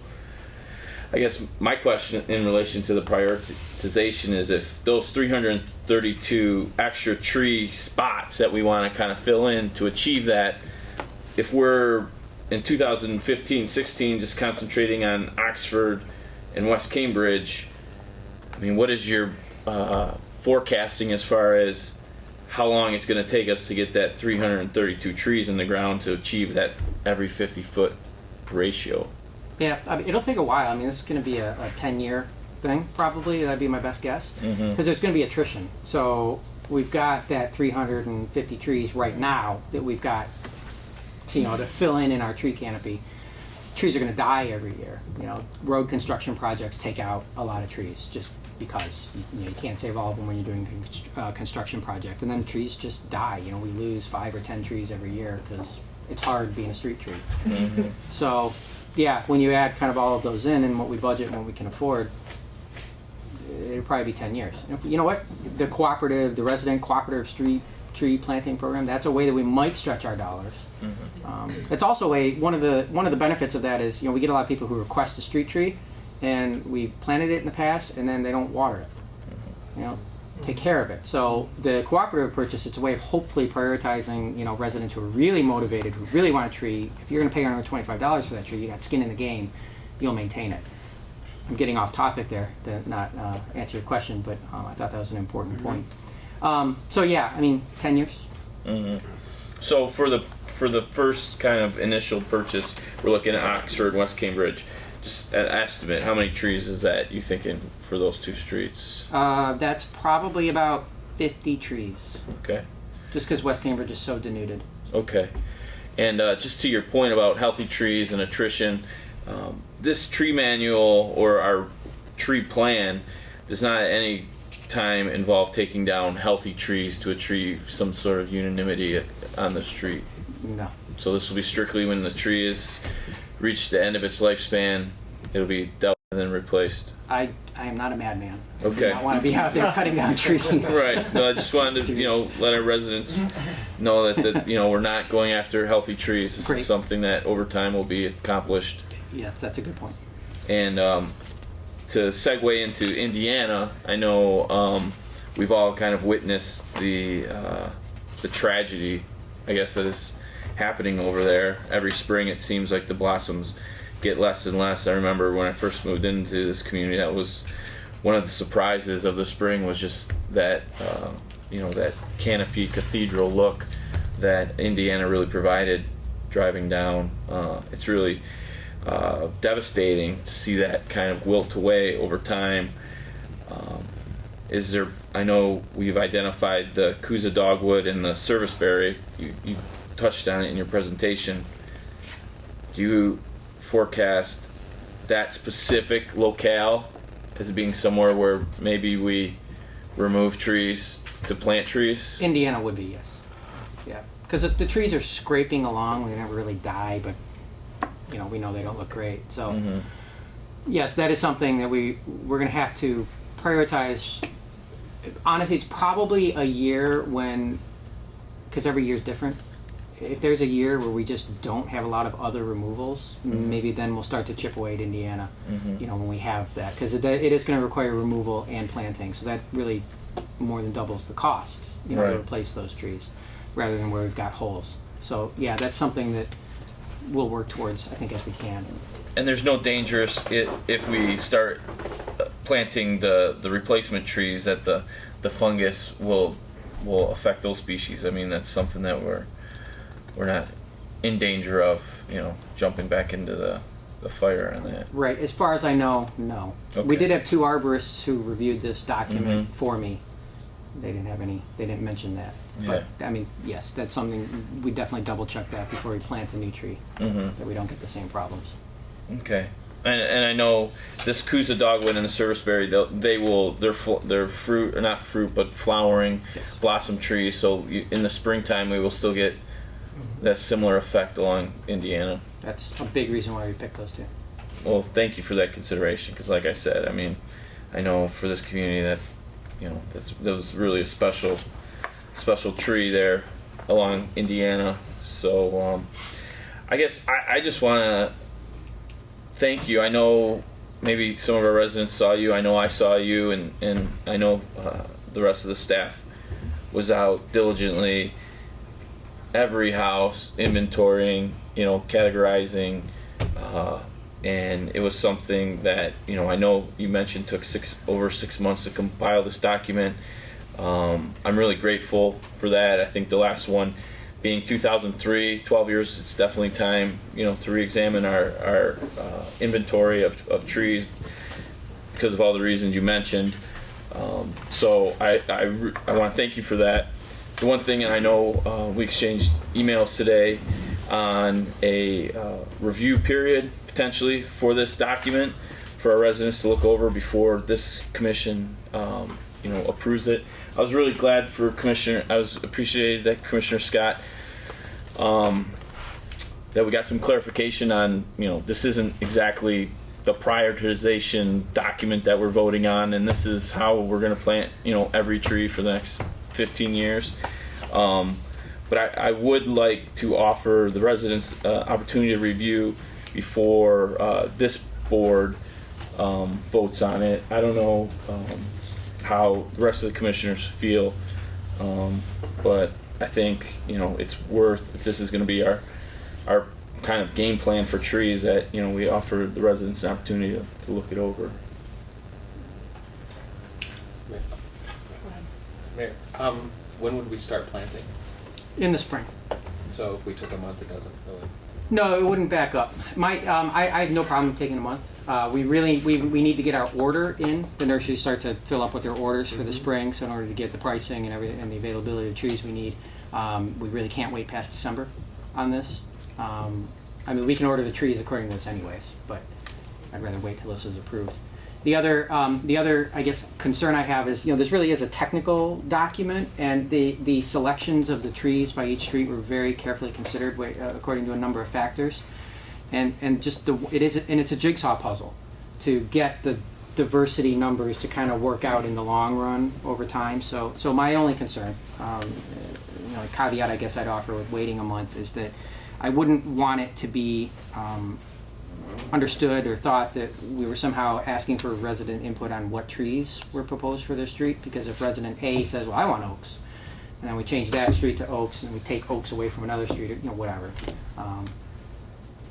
We can really go down the rabbit hole with that. No, So that's understood. I don't think we should be creating expectation. All of the trees are great trees in here. I'd be happy to have any of them in front of my house, which was Except kind for of the a silver test. maple. Pardon? Except for the silver maple. Except for the silver maple. That's not in here. I have a quick question. Then regarding the whole resident cooperative plan, could a resident also just out and out buy a tree up front to help move to the front of the line? Yes, if a resident, and that's if a resident wanted, if they had some tree that they absolutely wanted to have in front of their house, I would have we would let them plant that tree in front of their house at entirely their cost. So we would allow that. Do we allow that today? Yeah. Okay. We do. I was going to say, I'm willing to wait for a month. I recognize that there isn't a whole lot of people can, we'll give them a chance to read it and say, yeah, this makes sense.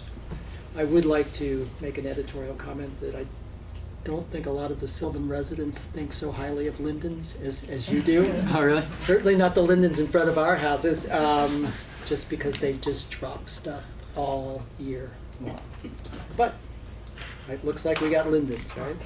So maybe in this month we can galvanize the street to come after. But that's the only comment. But I've learned more about trees just tonight in reading the manual. I really appreciate the work that's gone into this. It's really interesting. And there's very few there's very few trees that don't drop something on you.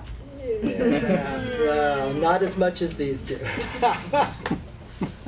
Anyway, I just got the wrong linden, that's all.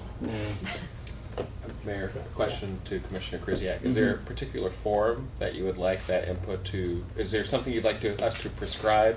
Yeah, I would suggest that we put the document on the city's website, linked on the website, and that we make copies available at City Hall for the period of 1 month until we can consider it at the December meeting. Can you post a link on the city's Facebook page also to the document which exists on the city website? Just to kind of close that loop. Okay. You okay? I'm okay with that. Okay. So I would like to make a motion that the 2015 City Street Planning Manual be placed online and made available at City Hall with a link to the city's Facebook site for residents to review for the period of 1 month, with consideration of formal adoption placed on the December City Commission agenda. Second? Second? Okay. Any discussion? I'm just counting 1 month to see if it's before or after the next meeting. It's December 8th. December 8th. Right. So. May we have a vote? Commissioner Krzyjak? Yes. Commissioner Foreman? Yes. Commissioner Perry? Yes. Commissioner Scott? Yes. Mayor Metzger? Yes. Motion carries. The next item, consideration of the recommendation from the Planning Commission regarding the Woodward Avenue Action Association Complete Streets Plan endorsement. Jim, again? Yes. And let me get to that.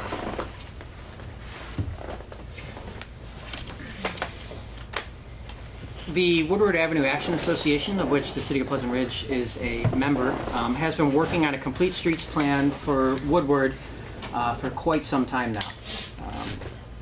The Woodward 696 study that we had done focusing on our little corner of the world last year was actually an offshoot or outcome of that study to fill in a gap in the complete streets plan, which goes from Hart Plaza downtown all the way out to Pontiac.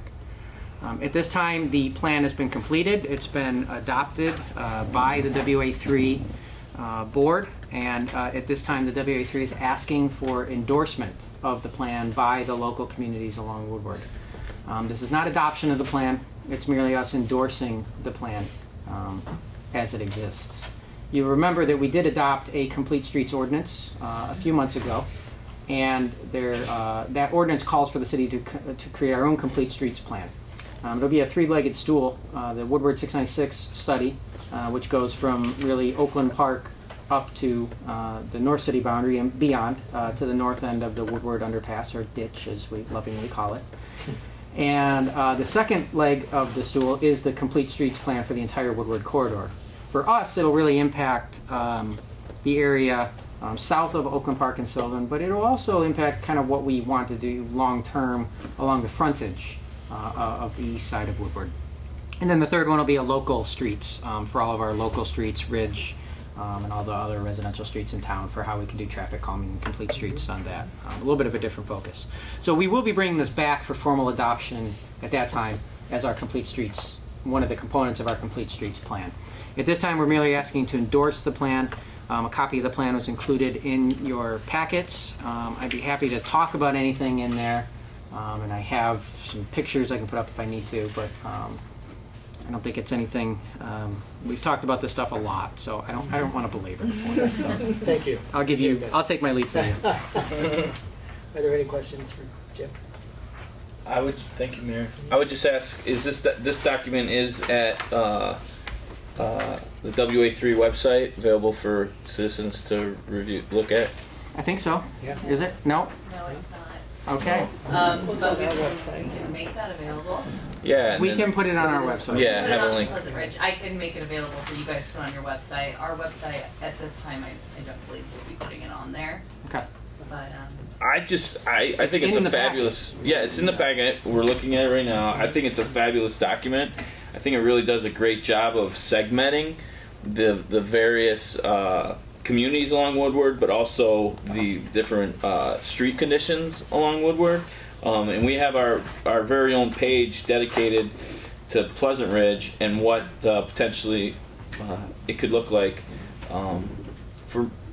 So I would love for residents to be able to look at this and kind of see what we're seeing as far as the future of Woodward here. It's very exciting. You know, it's including the transit options that extend from the M1 rail all the way through with the bus rapid transit. We're looking at dedicated bike lanes.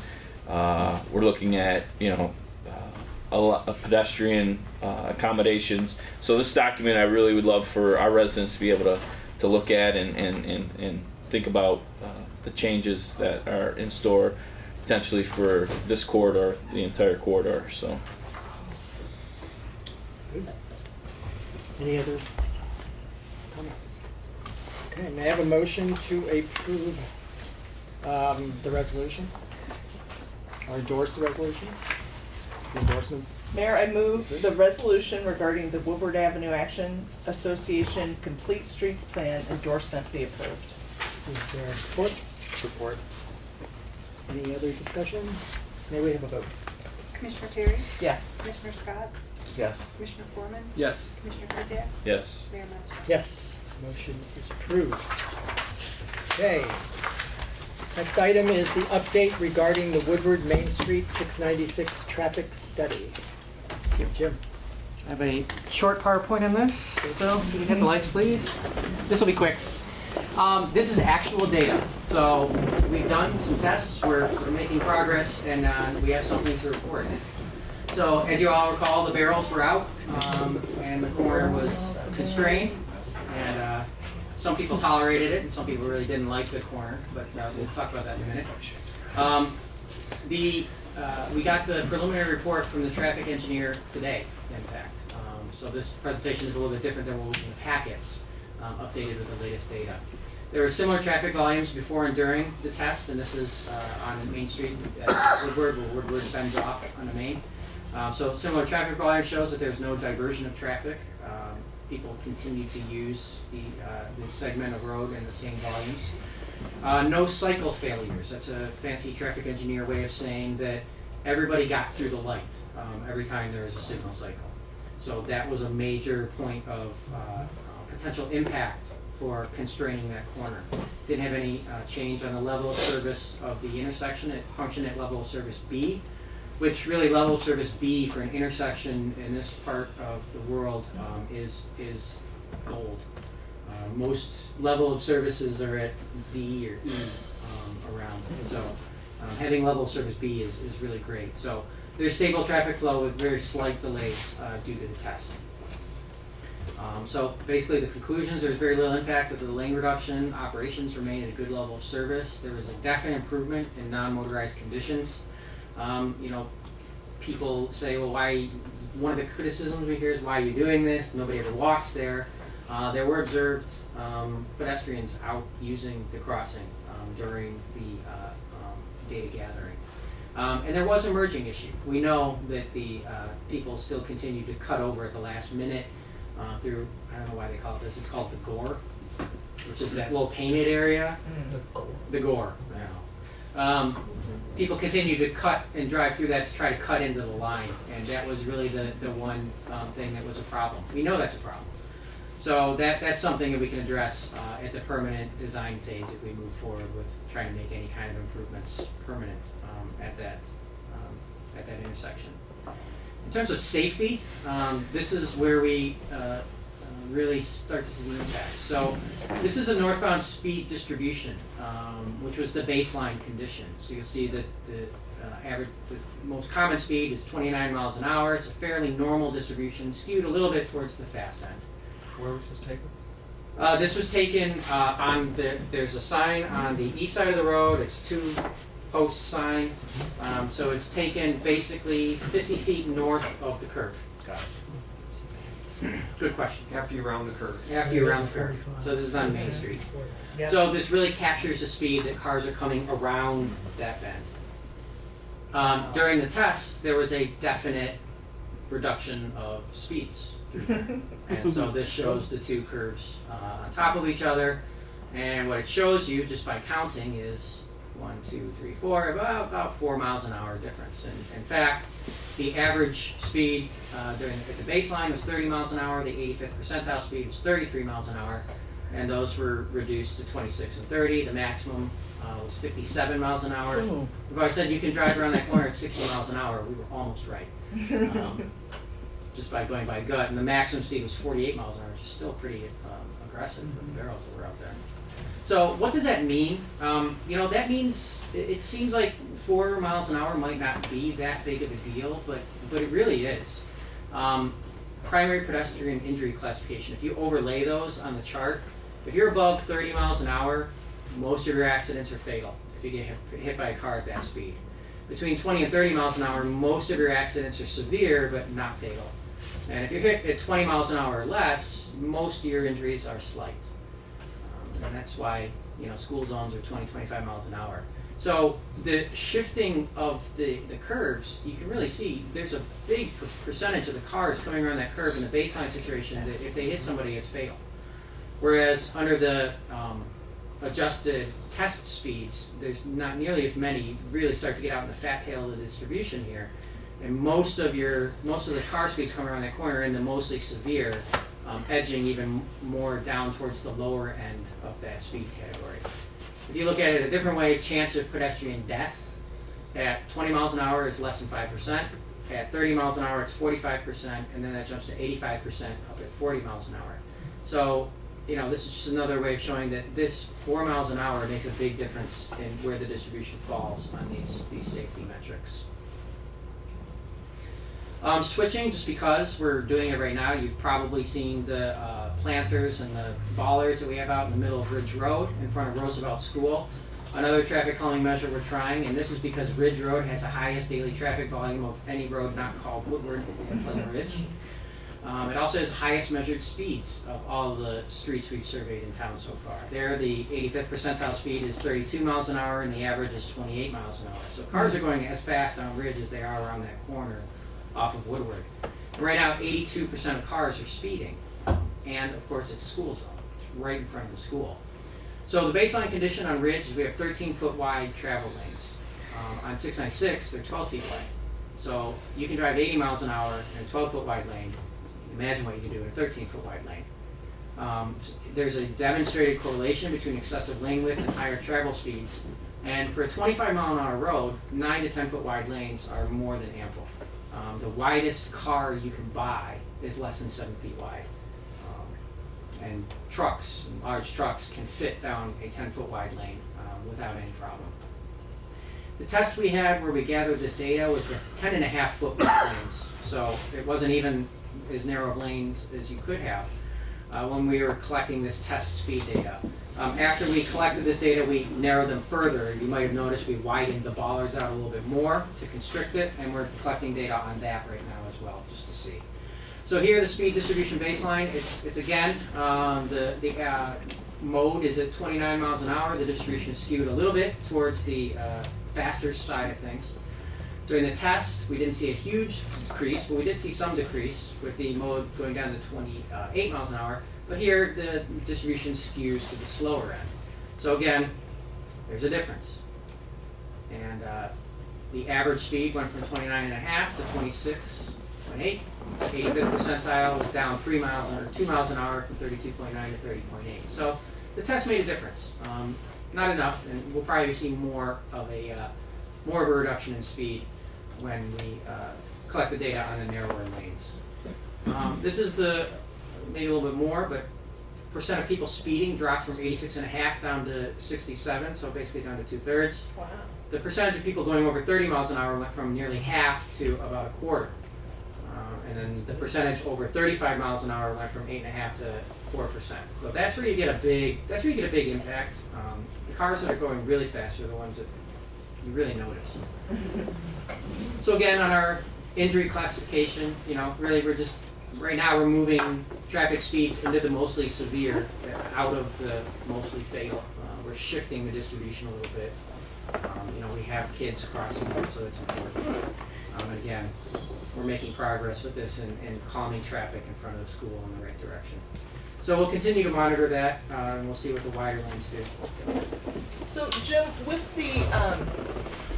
that sort of a island plan or whatever you call it, your thought is to do several of them along Ridge Road?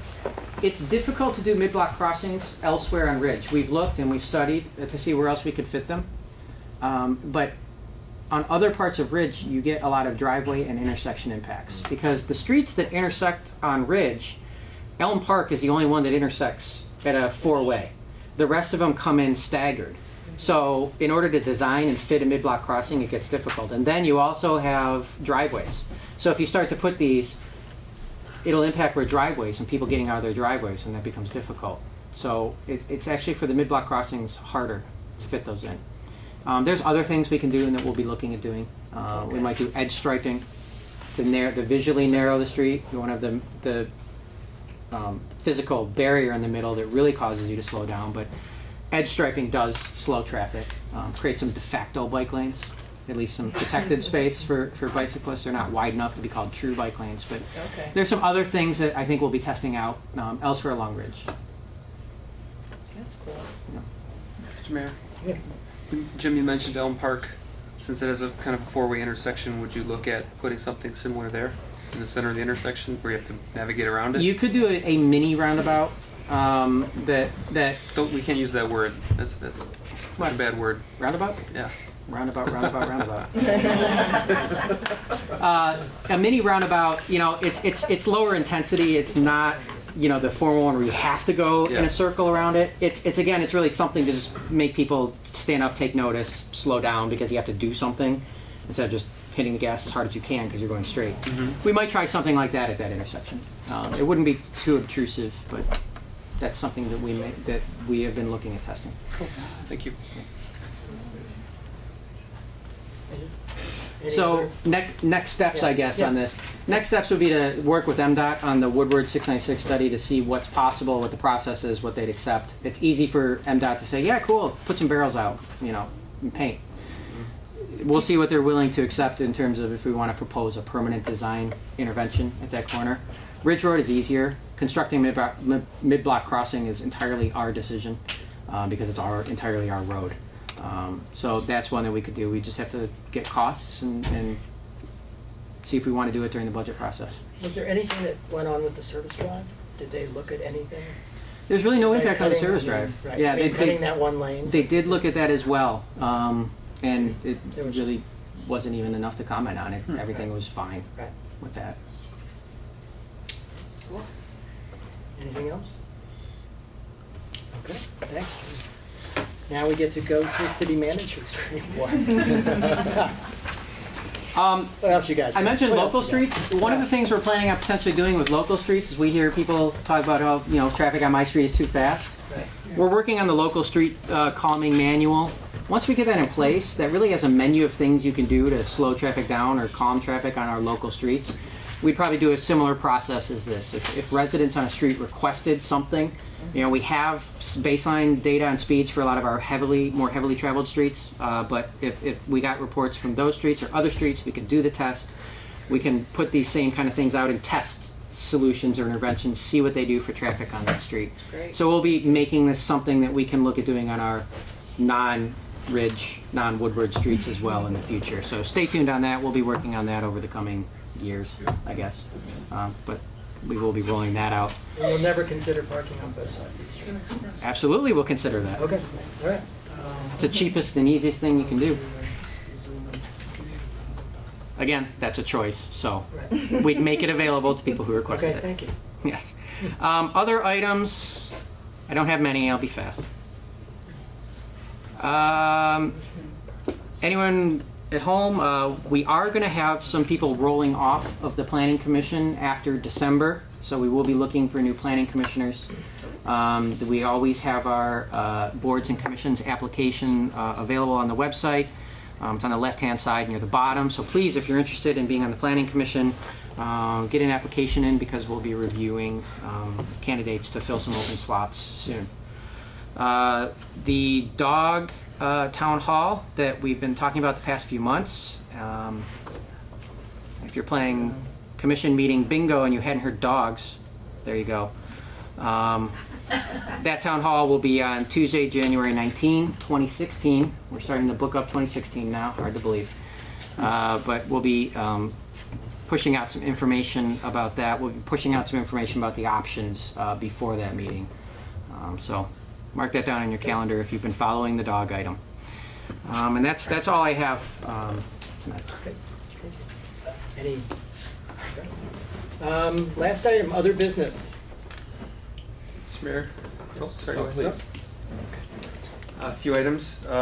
First, this is a question for Jim. I know recently we hired a new staff person at City Hall.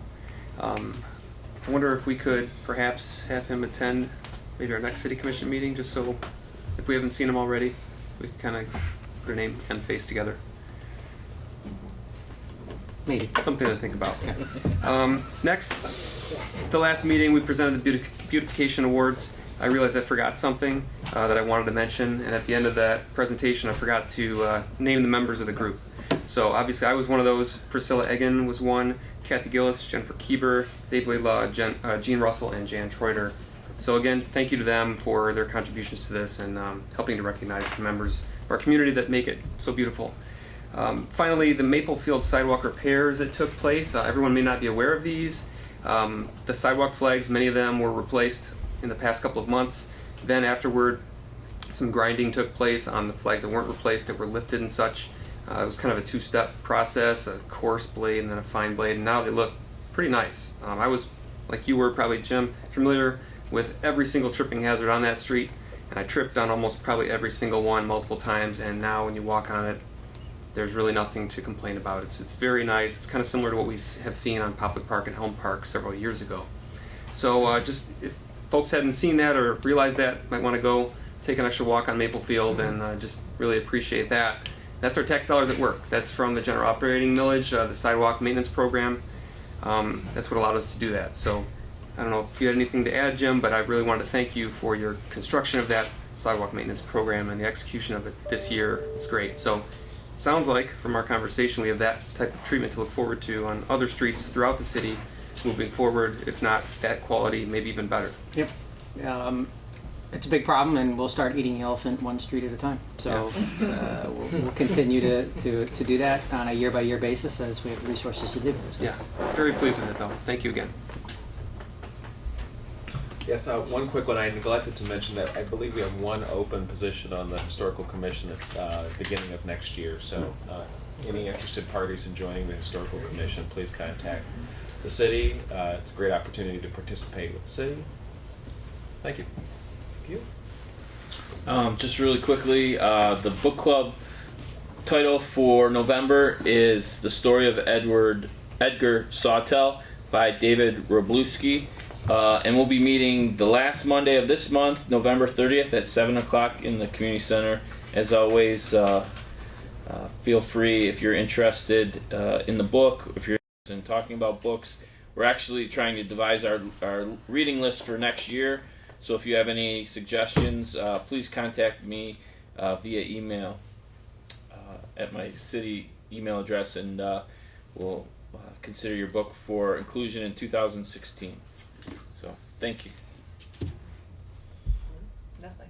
Just on one little thing on the books, if you have not visited the free libraries that we now have 3 in the city, one at the end of Sylvan at Flynn Field, and 2 over in Hessel Park, right? We look in the one on Sylvan every day when we walk the dogs, and there's been a nice, people are obviously using it. There are a lot of good books in there. We try to put some in. I encourage people, we'd like to see more of those free libraries coming along, but I think they've been very successful. And keep those good books coming, because I'm looking for something to read. So. And I promise to put something. I just got something else. But I'll take it. Okay. The Sylvan one, if you're on a night walk, you could even open it up because it would light up. I When you know, open the door. that's, and I never do that. I'm going to Amazing. check that out. With that, do I have a motion to adjourn? So moved. Are we all in favor? Aye. We are adjourned.